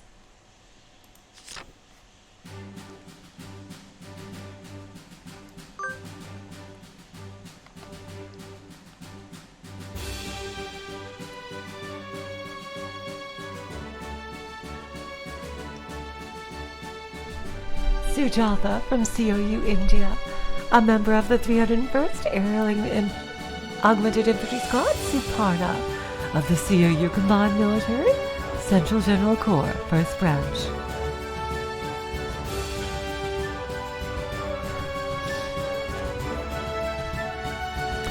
During her newborn mental evaluation, she was recognized as a National Special Growth Target, and she also graduated from an Aerial Augmented Infantry Officers School with grades well ahead of the pack. However, it was recently discovered that she had a flaw, whereby her P3 levels would become unstable while under particular kinds of stress. Now, in order to help her overcome this flaw, research has begun offering her support.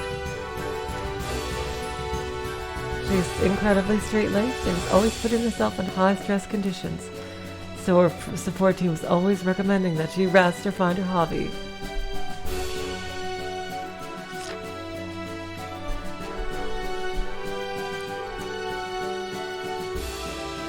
Aerial Augmented Infantry Tactics Pioneer, SS. She eagerly researches basic tactics for this new form of soldier, the Aerial Augmented Infantry, and has become an expert. This is a sign of her talent, both as a member of the Aerial Augmented Infantry and as an instructor.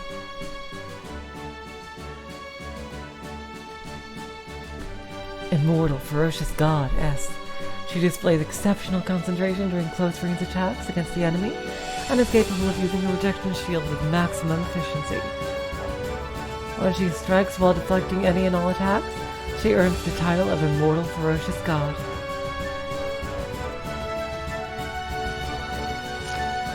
Constant self-study. Because she studies on her own day and night, her growth never ceases. However, she is constantly under high stress, which continues to cause damage to some of her internal organs.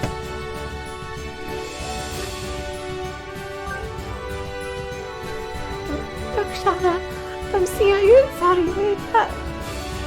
A member of the enemy first Imperial Guard Infantry Squad Supporter of the COU Combined Military Central Guard General Corps. First branch. In her home country, only men attended the Imperial Augmented Infantry schools, but her T3 levels were so high that the king commanded that she be given a special exception. Isn't that just like Saudi Arabia? Jeez. Even in the fucking future. Oh boy.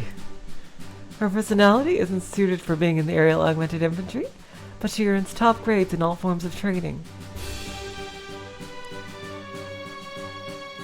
Her simulator grades are the best in COU controlled section of the Middle East. Her non-confrontational personality and tendency to focus on defense are thought to be signs that she best embodies the soldier who protects peace, so she is highly regarded, very highly regarded.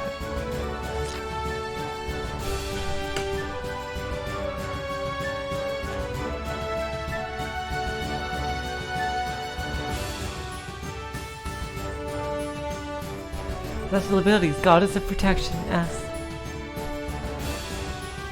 Her ability to defend against enemy attacks is extremely high. She intercepts anything that can possibly be intercepted. She'll protect her wingmen with her own shield if necessary.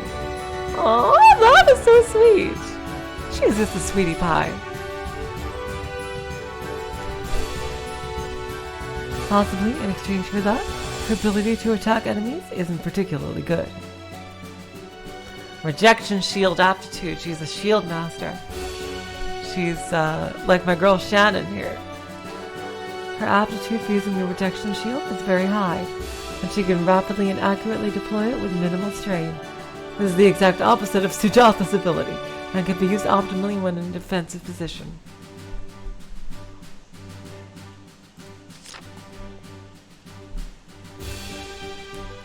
Adam has stealth, concealment. Unless she makes sudden movements, she can slowly fade away before anyone realizes it, like a sandcastle against the waves, making her disappear from the view of the Reaper's eye.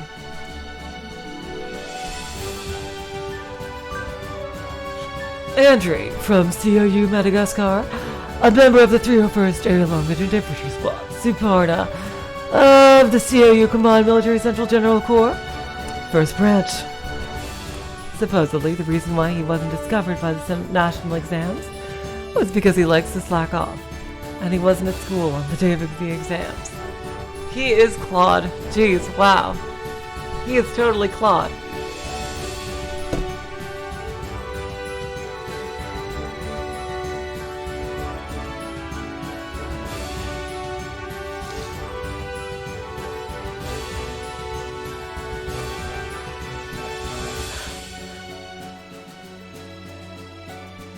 Even though enrollment to the Aerial Augmented Infantry usually starts at preschool, he began at age 13, becoming the latest blooming ace on the planet, as well as the person who reached this position in the shortest amount of time. Special abilities, Sleeping Lion, SS class. Ingenious and efficient, he can perfectly carry out tasks after seeing them just once, even if it's his first time and he hasn't studied at all. Wow, jeez. However, either because it's the fate of all geniuses or simply because of his dandyism, he pretends to hate working and doesn't like showing off his true power. Aptitude for long-distance attacks, A. He likes to hide behind terrain, safely attacking from a secure distance, and has a strong aptitude for such tactics. He values returning home without any losses more than guaranteed positive results.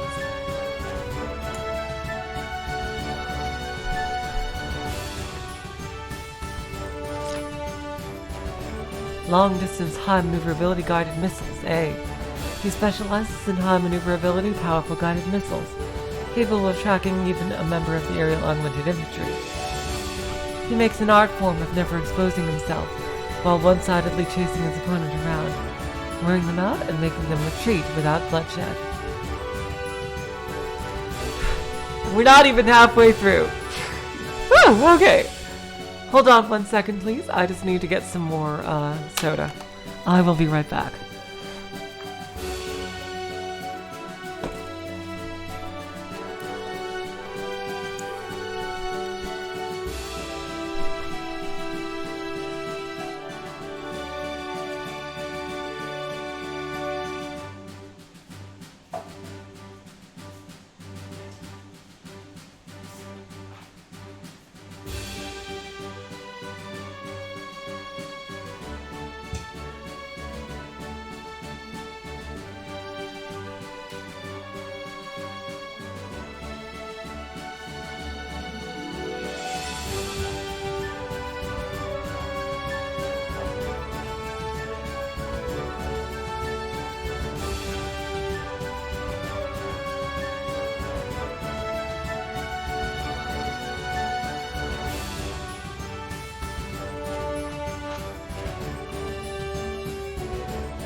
Alright, back.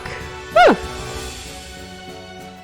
My god, poor you. I can't believe, Ruka, you read all these profiles in a single night and took notes. Whoa, oh my god. Alright, let's check out this alliance here. Avian, the Abrahamic Brother Nations, also known as the Europe-Middle East Alliance. Using the end of World War III as a turning point, the three religions that once stood in opposition succeeded in historic reconciliation. The result was this newly born religious nation group. They're extremely respectful of religious traditions and precepts, and for the sake of protecting religious freedom, slander against other religions is strictly prohibited. The religious police who oversee this are famous for being incredibly strict.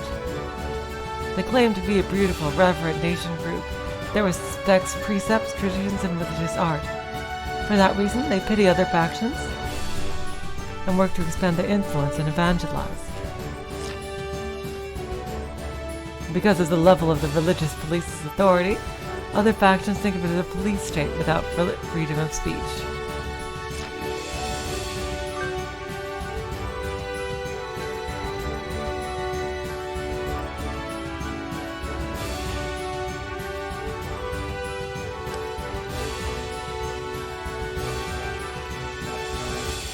And look at that, I love that symbol, like of the 3 types of swords. Wow, very interesting. That's really cool. To represent like what the nation is all about. Attached, Thalatat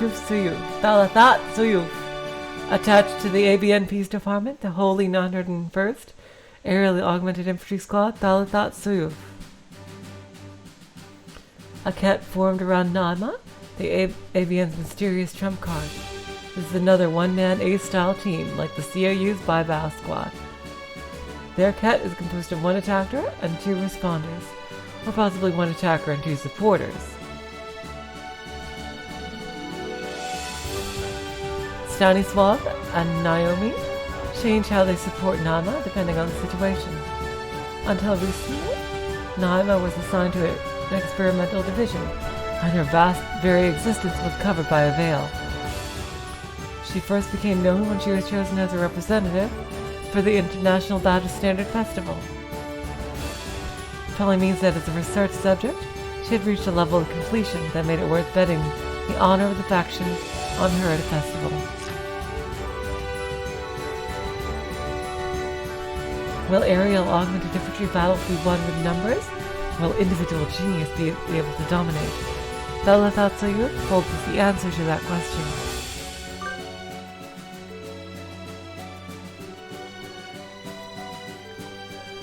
Naima from Avian, Iraq, a member of the Avian Peace Department's Holy 901st Aerial Augmented Infantry Squad, Thalatat. She has been attached to the Berlin Research Monastery of Peace and Friendship. Since the age of 0, as a graduate student for special instruction. She has received an elite aerial augmented infantry education. She's undergone training that allows her PD level peaks to be manually controlled via the administration of drugs, and rumor has it that she surpasses even the top aces of other countries in this state. Her brain has been impeded by the application of drugs.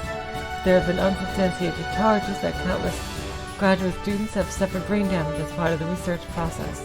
Damn. Whoa! A member of the Avian Peace Defense 49th Aerial Community Top, Thalatat Naima! Whoa!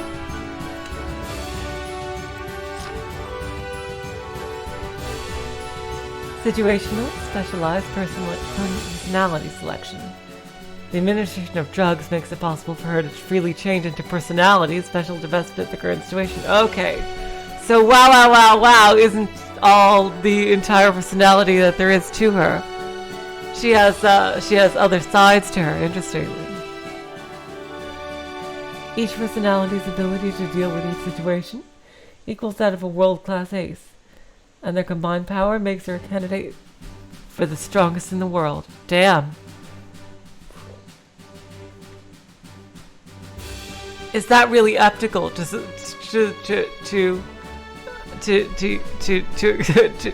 utilize a dissociative identity like that? I wonder.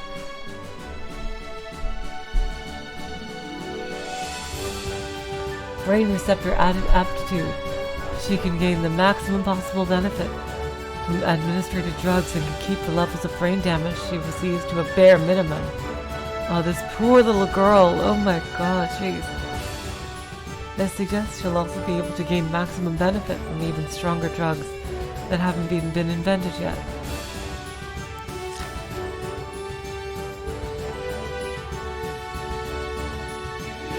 Dimension container expansion. Her ability to store things in her dimension container is quite high. Thanks to this, she's able to store weapons on a whole different level, so that no one is likely to catch up to her. By the way, she's a big eater with a small body, so that's room without a stomach and also connects to her dimension container. Oh my god.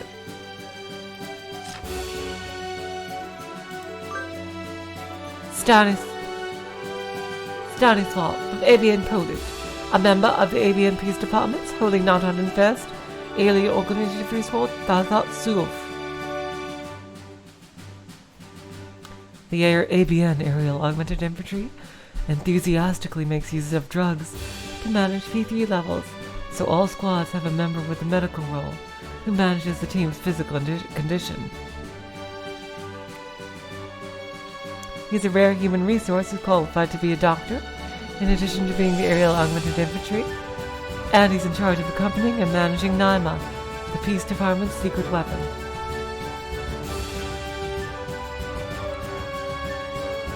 He has been trained to act with the doctor's calm, avoiding wasting mental resources on emotion, and keeping us cool in all situations.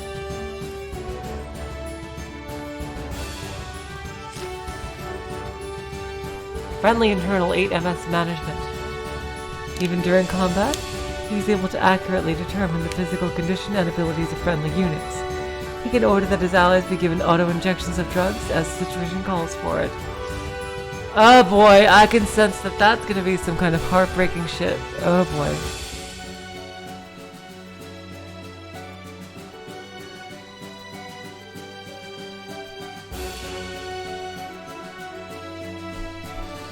Aerial Augmented Doctor, as thanks to his incredible gifts, he's talented both as a member of the Aerial Augmented Infantry and as a doctor. His ability as an Aerial Augmented Infantry member is in no way inferior to the average member of that group. He's also well versed in dieting and cosmetics, and quite popular among other adolescent girl members of the Aerial Augmented Infantry.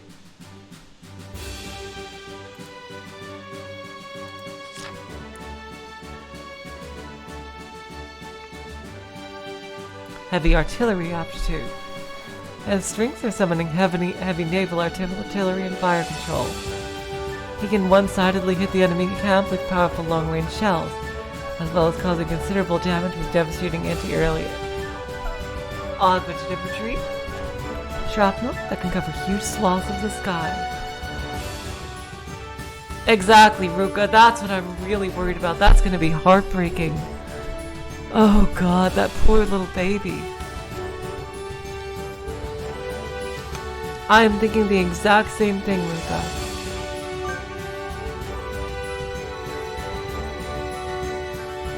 Naomi from Avian France, a member of the Avian Peace Department, for the 901st Area Infantry Squad, bathhouse.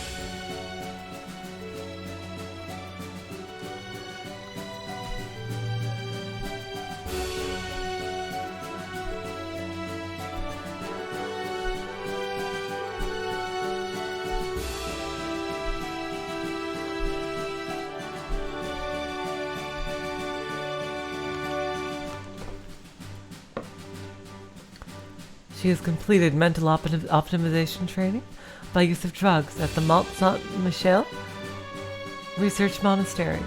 By nature, she has average P3 levels, but thanks to high detail research management, she's able to command immense P3 levels during missions, on par with aces from all nations. She claims to have suffered a loss of some of her emotions and memories as part of this optimization training, and has been classified as a level 12 disabled veteran at her age by the ABN Department of Health. For this, she's a... What?!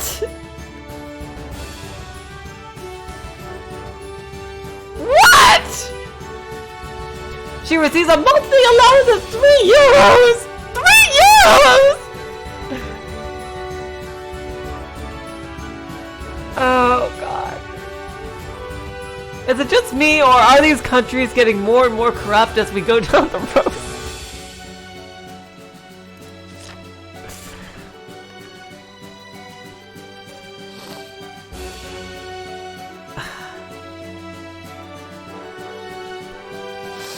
Completion of mental optimization training. SS.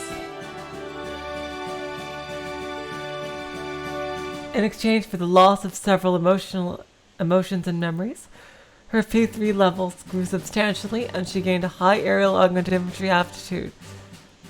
The emotions she lost have no bearing on aerial augmented infantry aptitude, so this isn't a problem. Seriously.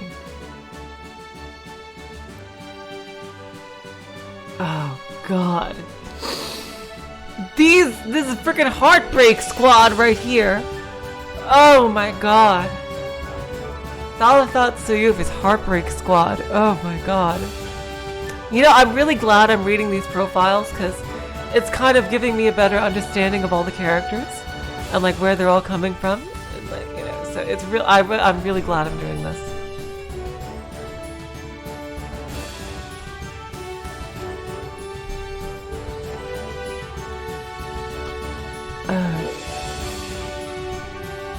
Completion of pharmacist course A. She's proficient in knowledge and techniques related to imagining and injecting drugs. Again with the fucking drugs! Jesus Christ. Keep on pumping drugs into this poor innocent little girl. Oh God, jeez.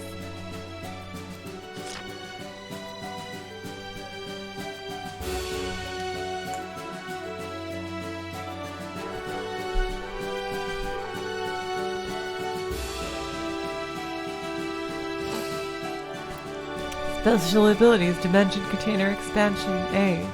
Has an aptitude for storing many varieties of weaponry. She stores pretty much everything, but it's unclear what much of it is supposed to be used for. Normally stored weaponry is supposed to be chosen by the military, but it seems you can store some personal items, if they aren't forbidden for political reasons. Oh my God.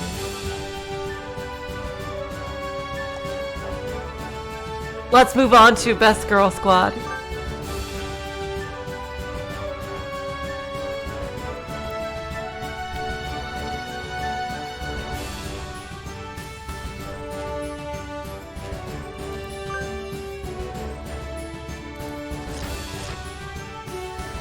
Yeah, she collects some things.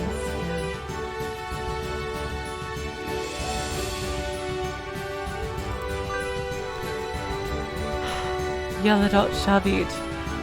Attached to the Avian Peace Department. 12th Holy Agent Corps, Yeladot Shavit.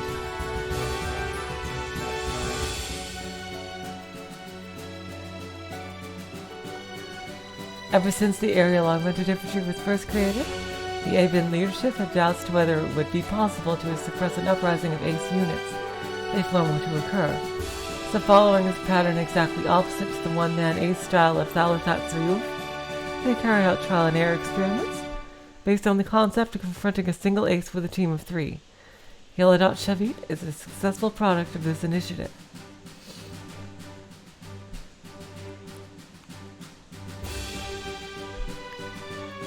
Additionally, though the Holy Agent Corps is often viewed as a propaganda corps aimed at youngsters, some suspect that they're actually barrier troops.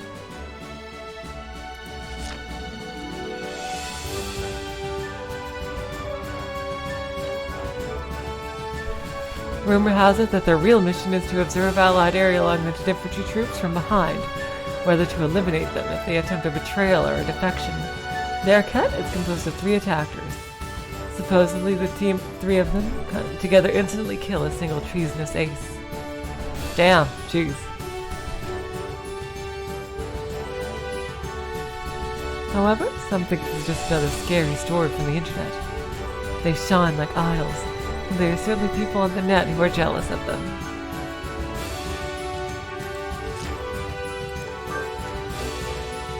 Leah from Avian Israel! A member of... Oh, I didn't know she was from Israel. Then, since I'm half Jewish myself, I'm totally gonna give her this accent.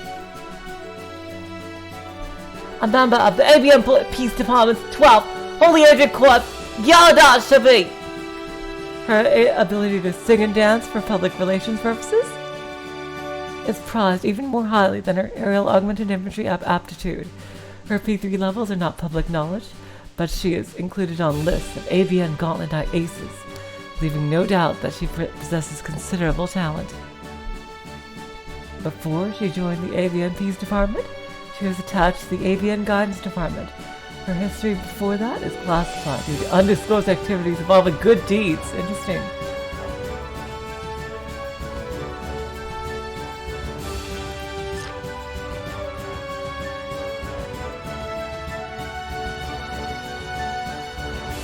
Trinity Comet Death Blow. Damn. They are like the freaking 3 Pegasus, like the freaking, this is like the Trinity attack from Fire Emblem. Triangle attack, I mean, sorry. It's said that they've mastered specialized tactics that will allow 3 of them together to instantly kill a single enemy aerial augmented infantry ace.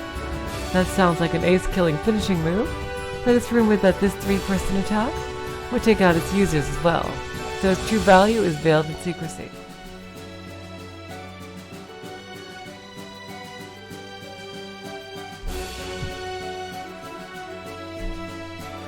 Friendly observation.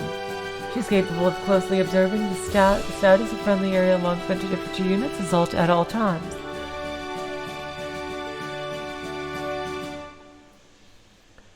She can instantly make high-level battlefield judgments and assessments of each of her allies' performance. This ability is on the same level as Meow's ability of the same name. However, in her case, all observations are passed on to her superiors.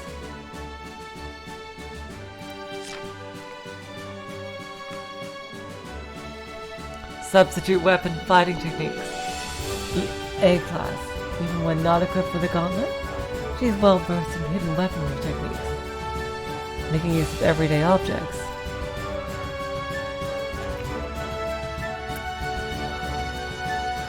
Oh, hello Utopia, welcome to the streams.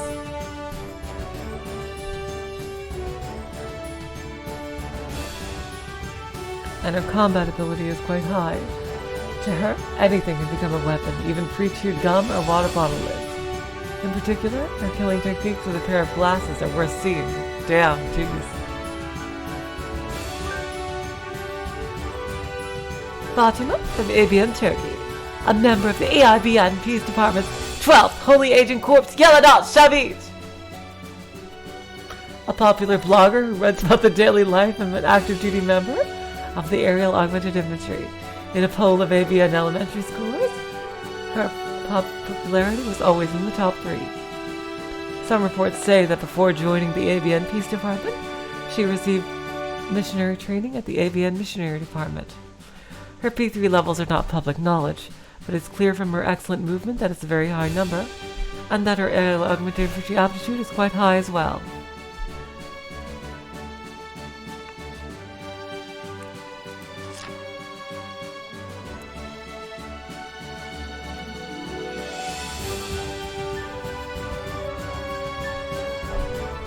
Trinity Comet Death Blow is supposedly a magnificent 3-person joint finishing move, which was revealed in a video filled with special effects. But of course, this is just some fun for the sake of the video, and this technique's true power is obviously still classified. Sixth Sense Mental Analysis. She has the power to accurately psychoanalyze people using only brief gestures and pieces of conversation, via a non-statistical sixth sense whose scientific basis is unknown. When she's more familiar with her target's cultural sphere and style of life, her accuracy increases dramatically. Super popular blogger A. She's incredibly good at communicating with youngsters of the AVN. Sometimes she publishes articles critical of the government, but those who post sympathetic comments there seem to vanish from the comment section. Interesting. You wouldn't think that country would allow that, something like that. Stefania from ABN Romania, a member of the ABN Peace Department's 12th Holy Agent Corps, Yeladat Shavit. Woo! Oh, jeez. She's a former idol, originally from a caravan, which traveled to elementary schools all over the ABN, recruiting volunteers from monasteries of peace.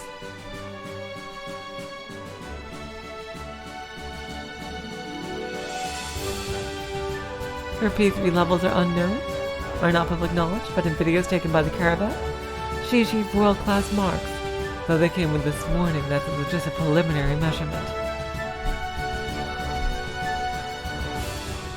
There was an event where 20 idols were allowed to join the caravan for a trial period. And except for her, none of them showed up in later videos.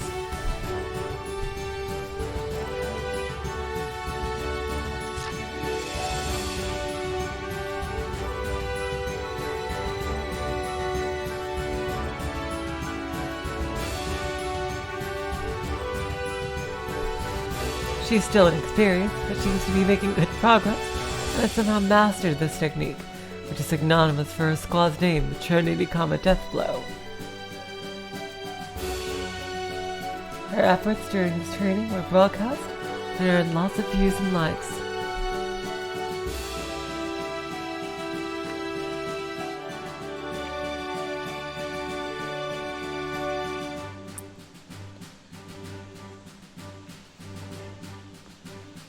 Completion of mental.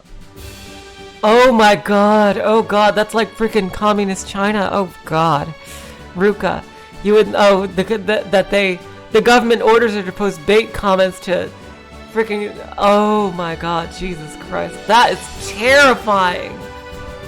Oh god, jeez. Yeah, we have been escalating the corruption as we go down the flags here. Jesus Christ. Damn, Ruka. Oh my god.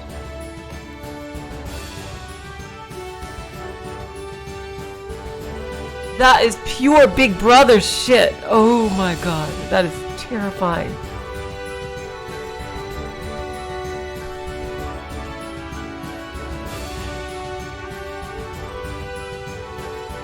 Completion of mental optimization training.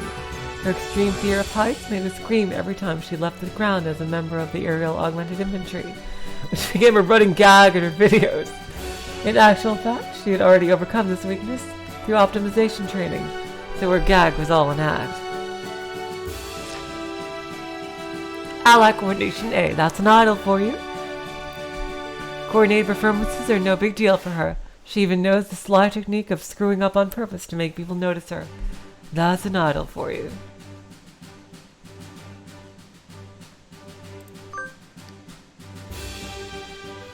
We're in the home stretch here.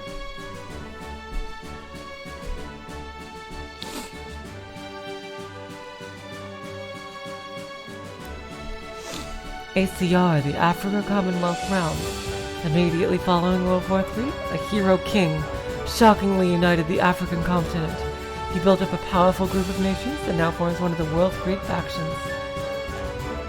Rather than trying to forcibly integrate all of Africa's countless ancient cultures and religions, the Commonwealth King ruled while serving as the highest-ranking member of all cultures and religions. While they respect tradition and culture, they have also taken up factory-managed childbirth, following AOU's example, claiming to be a new nation group that combines both tradition and state-of-the-art. This factory-managed childbirth thing is freaking me out here, seriously. I gotta say.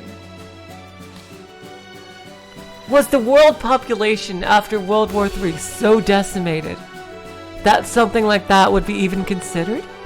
Like, I can't even imagine.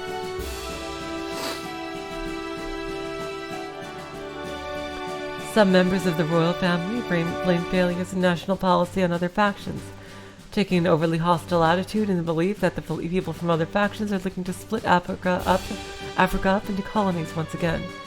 Because of the excesses of some royal family members, other factions believe that the royal family is corrupt and abusing their people. I wonder. So far doesn't seem as bad as these guys. Holy shit.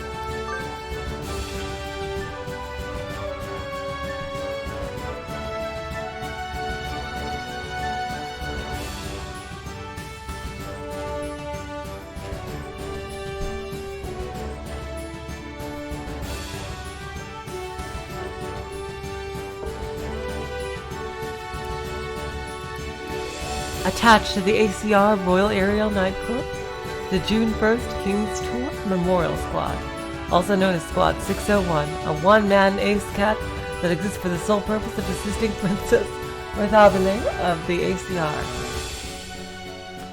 To the ACR royal family and military, the activities and appearance of this princess are nothing more or less than the ultimate propaganda material. Furthermore, she's well down the line of succession, and it would be possible to deify her if she's perished in the line of duty. So while they give her the best support available, they also mercilessly place her on the front lines.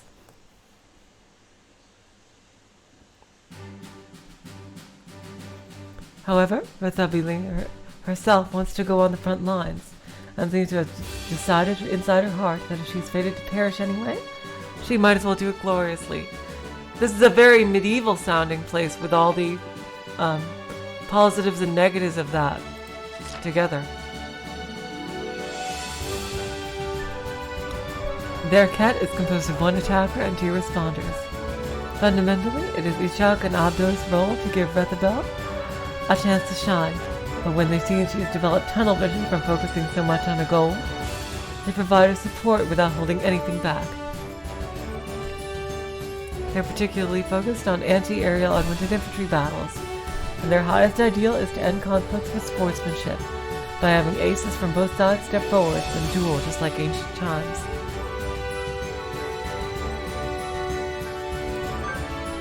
Vitabile, from the ACR South Africa, a member of the June 1st King's Tour Memorial Squad of the ACR Royal Area Night Corps.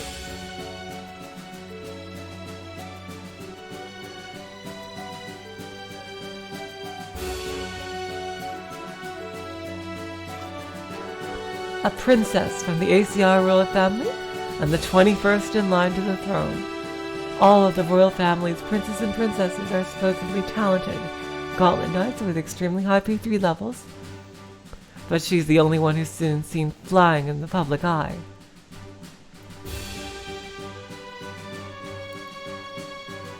Since she displays genius class P3 levels, has been given the best education since infancy, and has the aptitude of an aerial augmented infantry prodigy, many call her the strongest ace in the southern hemisphere.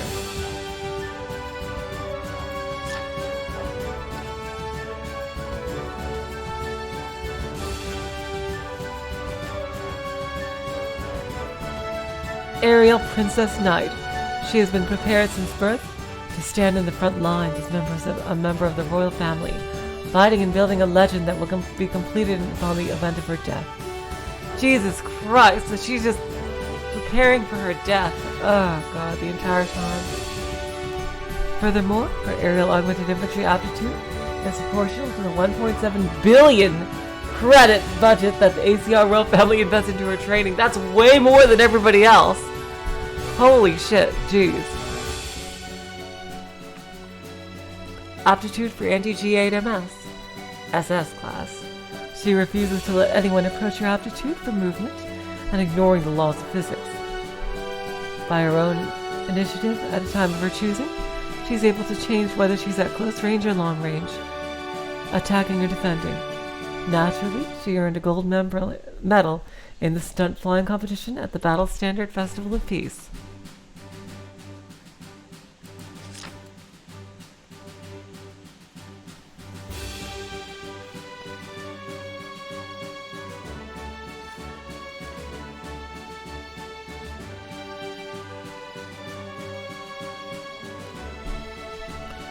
Support from the entire ACR military. The entire ACR military is always in a position to support their royal family's flying princess. In the skies over Africa, her victory is certain. The support she receives from behind comes in many forms. Missiles, information, and even chocolate candies will surely come flying towards her if she asks for them. I wonder. Interesting.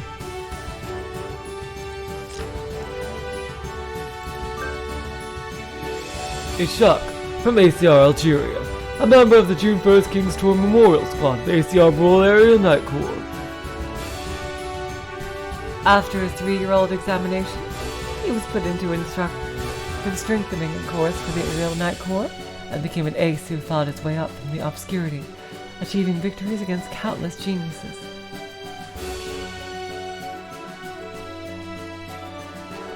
Though none of his aptitudes are ace class, The history of how he won through hard work and fighting spirit is simply amazing.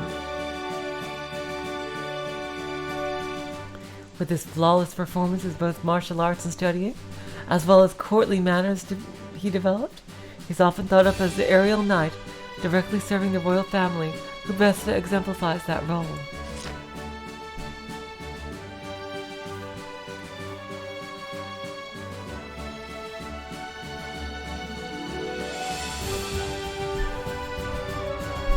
Aerial Centurion, SS class. Currently, he acts the part of Imperial Guard, but before, he was the commander of 100 knights despite his young age. His leadership ability is high, and he has more than enough experience and training to serve as Rethabel's advisor. Lord of Mid-Air Dueling. In the ACR, which places a lot of emphasis on its aerial augmented infantry training regimen, a form of one-on-one dueling without weapons was created and is encouraged. He has achieved victory multiple times in that sort of mid-air duel, and is supremely competent in his ability to fight at close range in the skies.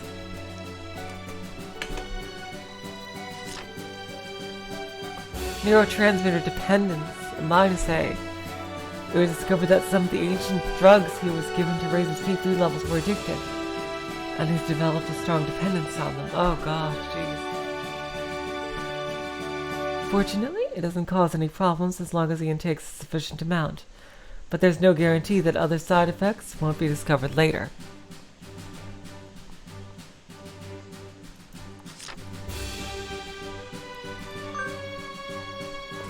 Abdu, from ACR Senegal, a member of the June 1st King's Tour Memorial Squad of the ACR Royal Aerial Knight Corps.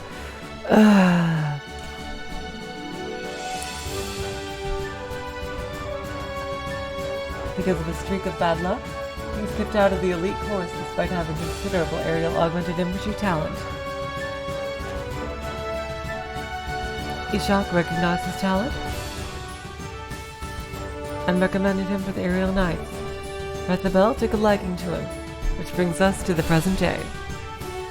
His P3 level measurements are very unstable, but many people call him a diamond in the rough, who stands out more and more the longer he trains.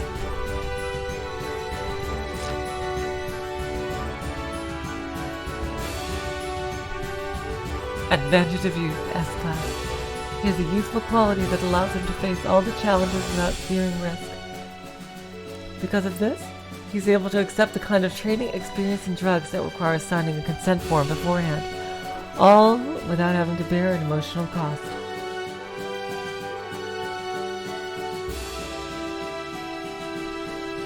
Overkill. He's talented at summoning multiple cannons at once and performing simultaneous target tracking. It's a flashy skill typical of all the young that clearly waste ammo.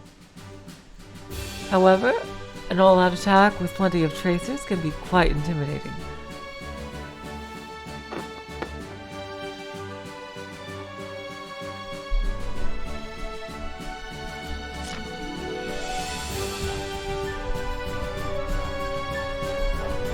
The invincible stamina of youth. Boy, I could show you some of that right now. He's young, he can see spirited, he can get just fine without sleep. He can do after parties and all-nighters unceasingly, and he still has never relied on anti-fatigue drugs. On top of that, he never gets fat no matter how much he eats. This is a body that's incapable of getting fat. I'd like to record those words and play them back 20 years later.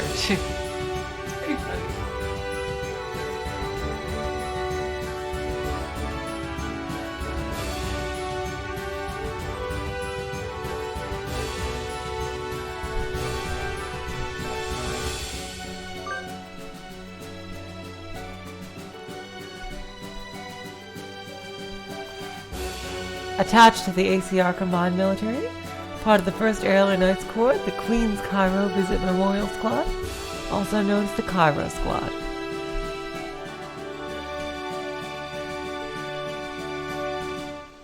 The ACR tend to value exceptional individual achievement over group action. The Cairo Squad is one among many squads composed of the best talent from the Aerial Augmented Infantry divisions serving under ACR Combined Military.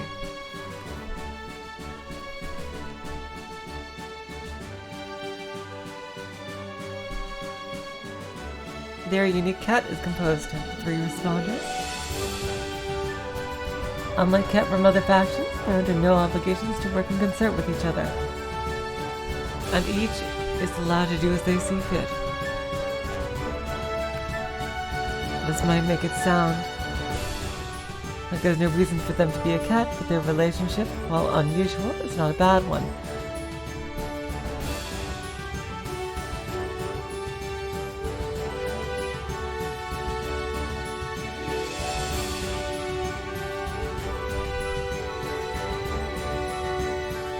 And they alternate between coordinating, protecting each other, and competing with each other, all according to their own rules.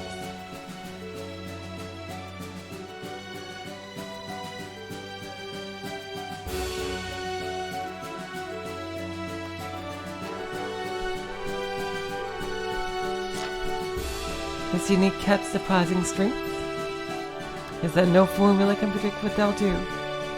And in their friendly battles with people from other factions, all of their opponents are forced to admit that they were erratic and difficult to contend with.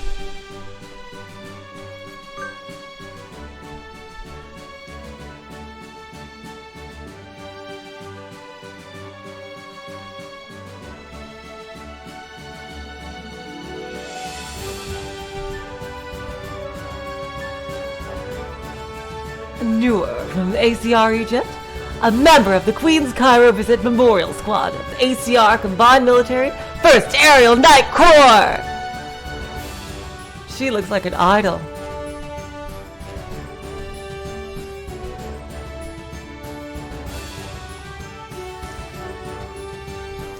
Her P3 levels are far from high, but she's extremely skilled at self-management techniques that allow her levels to peak out during actual combat.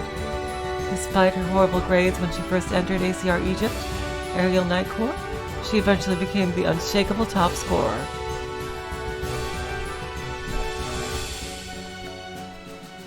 The mental concentration techniques she said were passed down from her ancestor are now compulsory for our Aerial Night Corps across the ACR.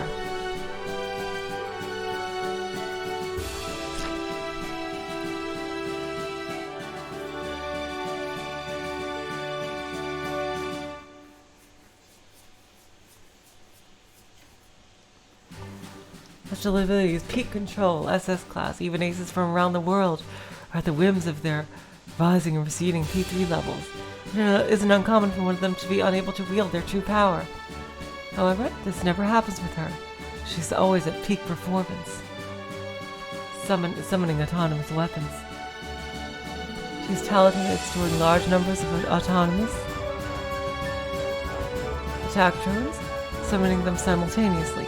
And controlling them, it's possible for her to deal with all sorts of tough situations by using different types of drones.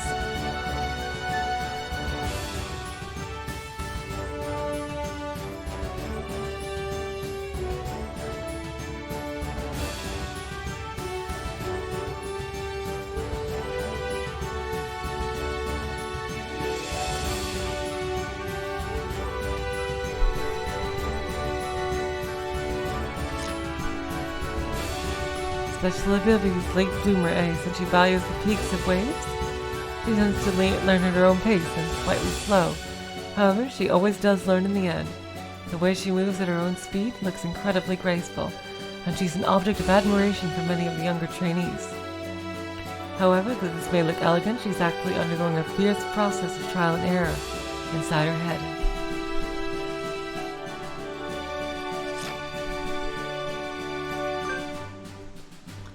Oh, she's so cute!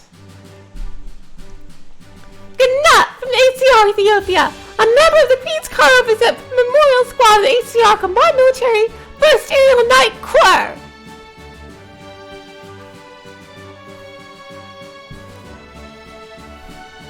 Yeah, they're all memorial squads for some reason. A genius member of the Aerial Augmented Infantry who entered the ACR Ethiopian Aerial Combat Night Corps at the age of 9. In addition to her extremely high P3 levels, she uses ultra-high-speed mental processing techniques. that are subconscious even to her and defy analysis. These are thought to be some sort of supernatural power. The ACR World Rainpower Research Center investigated her for years, but they gave up on their analysis, and the team was disbanded.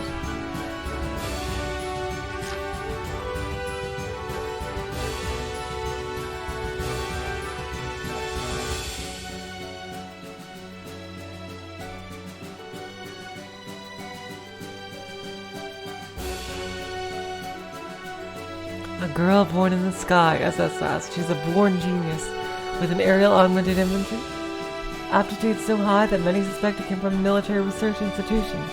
Just how like fish can swim in the sea without anyone telling them how. She succeeded in hovering at the age of 3. Oh my god.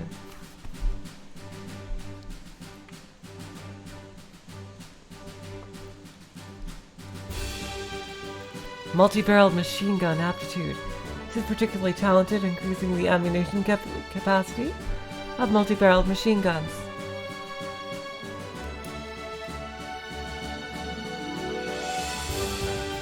She looks truly innocent while firing goes off like fireworks. Terrifyingly, she achieves shooting simulator grades comparable to active duty aerial knights. While still just 5 years old. Damn.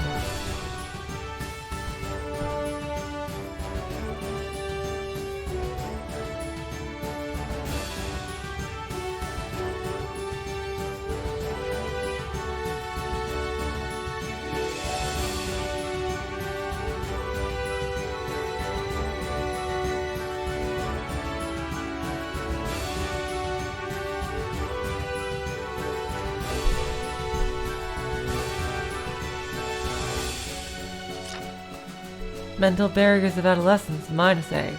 She was a kid genius, but when she entered adolescence, her thinking ability began to grow less focused, and a small drop in her P3 levels was noticed. Opinions are divided as whether this is a sign of her talent is fading, or proof that this weapon girl is now finally growing as a human being.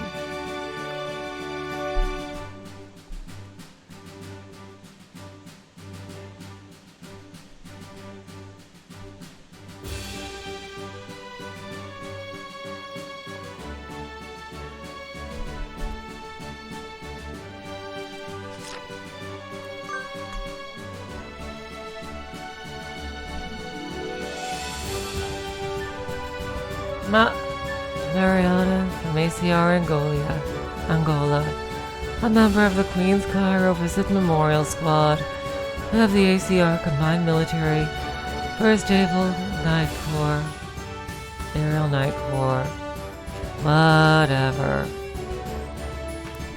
Of the young children who received mental training at the Lubango Toddler Brainpower Research Center, she was the only one to achieve P3 levels that could compete with the world's best.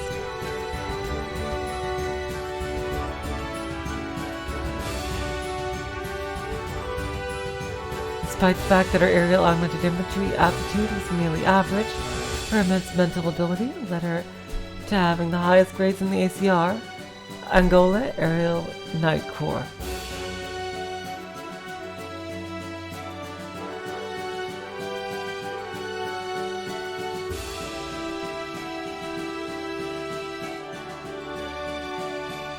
Despite the fact that their aerial augmented infantry aptitude was merely average, her immense mental ability led her to having the highest grades in the ACR Angola Aerial Night Corps. Currently, the ACR World Brainpower Research Center has set up a research team for the sole purpose of raising her aerial augmented infantry aptitude. Whoa. Special abilities: high output P3 user, SS class. Her P3 levels are high enough that she can sometimes compete with Meow, the world's best. This talent mostly goes to waste because her aerial augmented infantry aptitude can't keep up, but it may be set free sooner or later.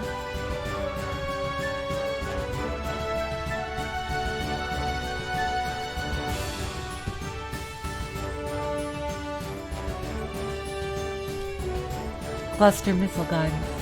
She can artfully control large numbers of high maneuverability guided missiles at will. In the Battered Stamets Festival's missile guidance event, artistic category, she received a gold medal. Unlike Meow's skills, all of the same name, She specializes less in simultaneous impact and more in novel and dazzling missile movements.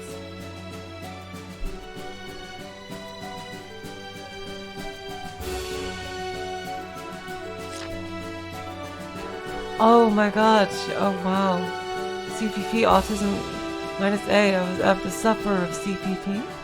She developed a chronic condition where her multiple personalities each refuse to give up ground and her outward personality is unable to stabilize, with symptoms that appear similar to autism. When her personalities are focused on fierce internal battles, debates, that means her driver's seat isn't occupied.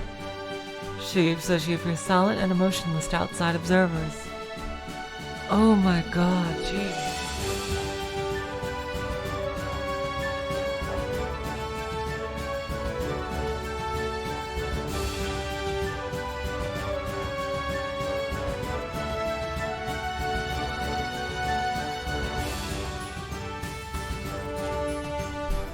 I'm sorry,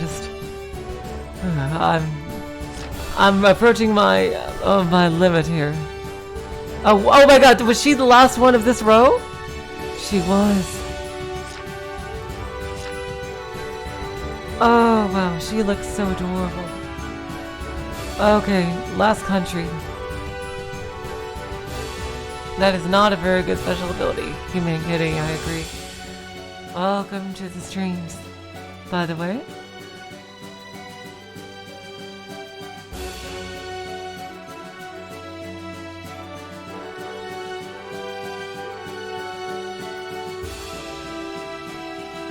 LATO, the Latin American Treaty Organization. In the early part of A3W era, they were blessed with rich fields of rare spiridium, and rapidly became the most prosperous countries in the world.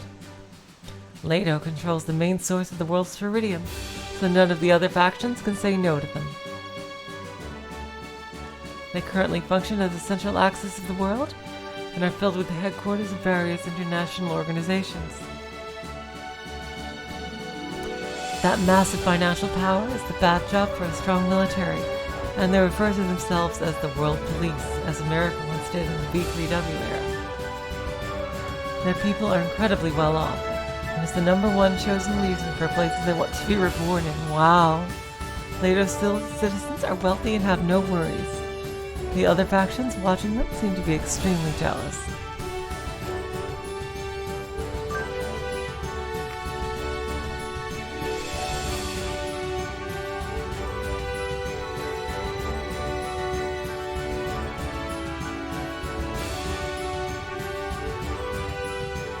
Attached to the International Peace Mediation Association military, the Healthy Military Balance Oversight Committee. They're a so-called police force in charge of observing and intervening in disputes around the world, as well as being the de facto LATO military.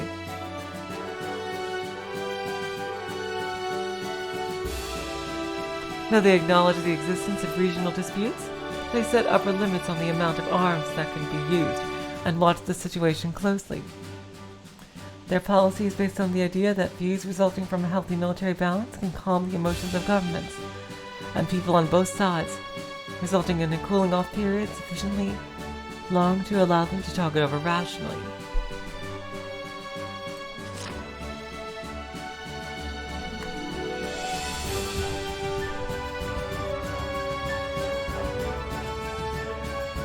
For this reason, yeah, exactly, Ruka. Yeah, that's really interesting. South America is the world leader in this world. That's really interesting. For this reason, only they are allowed to use weaponry with specs that are forbidden to all factions for the sake of maintaining that healthy military balance. They are even allowed to use high-level version of gauntlet technology than other factions, meaning that the extreme strength of LATO gauntlet knights is probably an indisputable fact. LATO uses Rote, 2-person squads instead of Ket, 3-person squads, and Valentia and Maria Carmen are war buddies in the same Rot.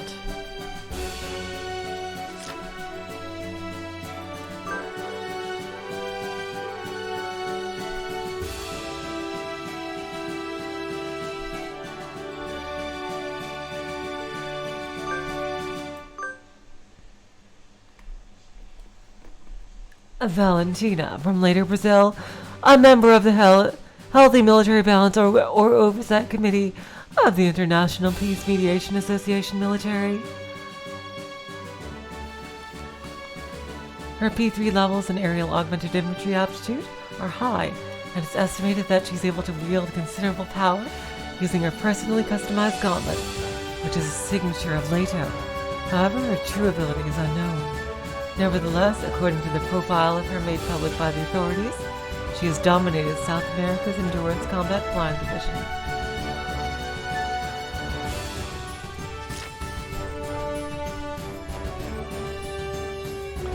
Anyone can display explosive power for an instant, but the endurance division requires not only physical and mental strength, but an understanding of energy maneuverability theory.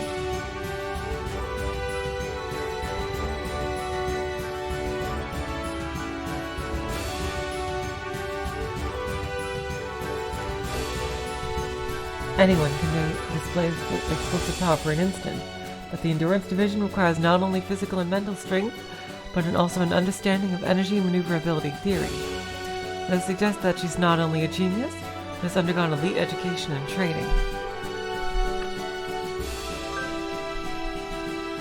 Maria Carmen from Lito, Mexico, a member of the Healthy Military Balance Oversight Committee of the International Peace Mediation Association Military.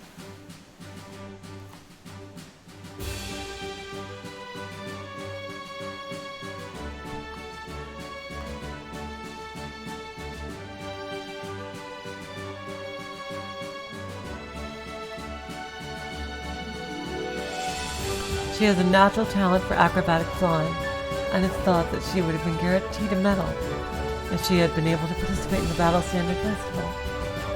She's been in the acrobatics division so long, many thought she wasn't well suited for combat, but later it was revealed that she was a star pupil who had received combat training at a special institution.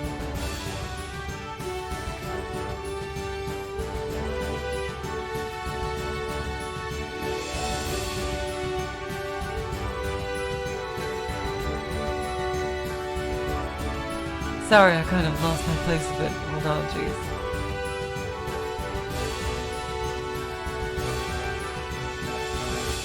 She's been in the acrobatics division for so long, many thought she wasn't well suited for combat, but later it was revealed that she was a star pupil who received combat training at a special institution. It is suspected that her true power is an unknown quantity, even within Leto. When she formed a roche with Valentina, it was thought that her power would finally be revealed, but she's only gotten so-so scores so far. She remains an unknown quantity.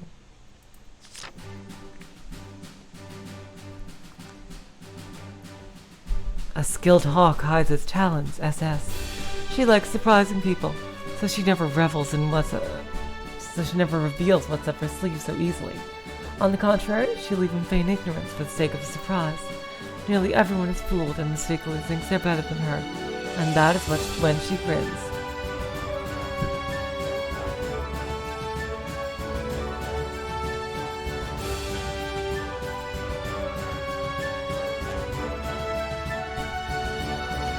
Aptitude for simultaneous summoning of weaponry. SS class. Her ability to summon simultaneously multiple weapons in a large area, hold them there, and control them is ahead of the pack, even when compared to aces from other factions. This is thought to be a result of her brain power, as well as technology allowed only to Leto. Observer of Military Balance A. As an observer from the Healthy Military Balance Oversight Committee, she is able to throw her weight around a bit when dealing with militaries from other factions. Since none of the factions want Leto as their enemy, no matter which military cafeteria she goes to, she always gets as much free dessert as she can eat. Oh my god, she...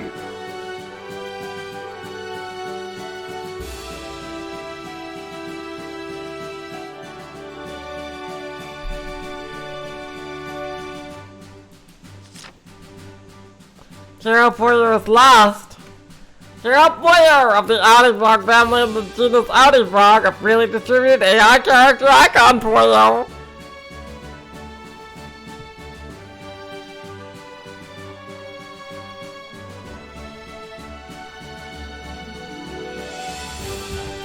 you. The default character icon in various communication tools.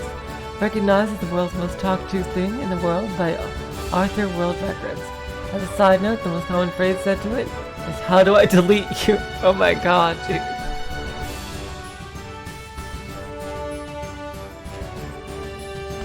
It's often criticized for being foul-mouthed or perverted, but this is merely Carapoyo commenting in a way that's optimized for the individual user.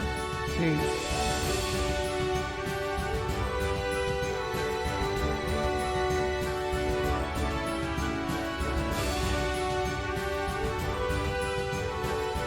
It's often criticized for being foul-mouthed or perverted.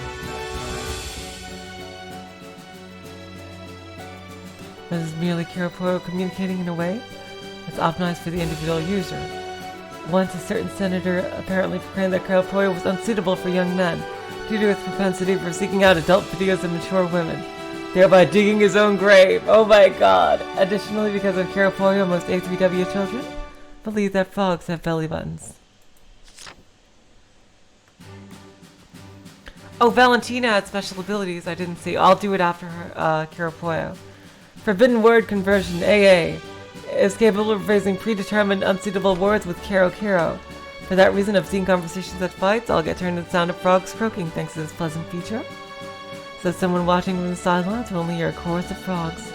The Arthur World Records also see that Carapoyo has mediated more fights than any other thing on the planet.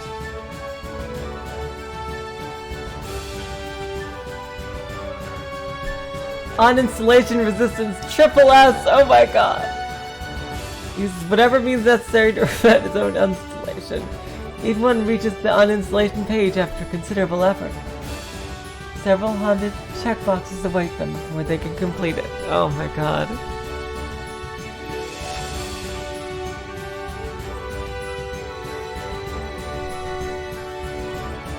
Special abilities. As abilities are entered incorrectly, one secret MyPix images will be sent simultaneous to all of one's friends. What is known as the Frog's Curse. Jeez. Oh, she does have special abilities. I'm sorry. I thought that was the end because it was old. Okay. Energy maneuverability theory. She specializes in movement that follows the laws of the planet, rather than violent flying that relies on anti-G8MS. She can beautifully fly long distances using a minimum amount of energy. For that reason, she always has an excess of energy, which she can use quite effectively for pinning down enemies, fire control, shielding, and so on. High output rejection shield. She uses the high output rejection shield, which has been forbidden to use by anyone outside the IPMA due to international agreements to help maintain a healthy military balance. The details of its performance are unknown, but according to rumor, it's powerful enough for not even aces from other factions to be able to penetrate it. I could just imagine that in Yakuza 0, and the screen freezing and going, Carapoyo of the Audi Frog family, a Tojo subsidiary. And then the screen goes all black and white and everything for just 2 seconds. It's so funny. That would be hilarious.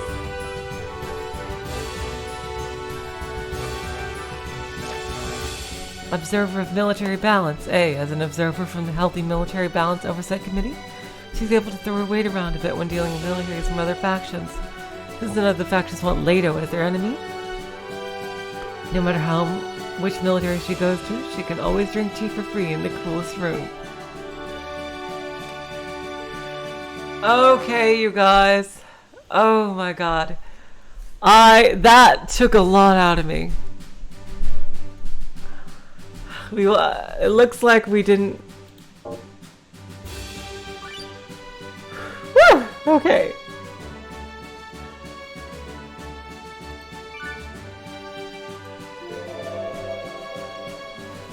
It looks like we didn't get too far. We completed that section, but we've read a whole shit ton of profiles that I think had to be read at some point, so I am really tired right now. Oh my god. I got through it. Oh my god, that is a lot of background information.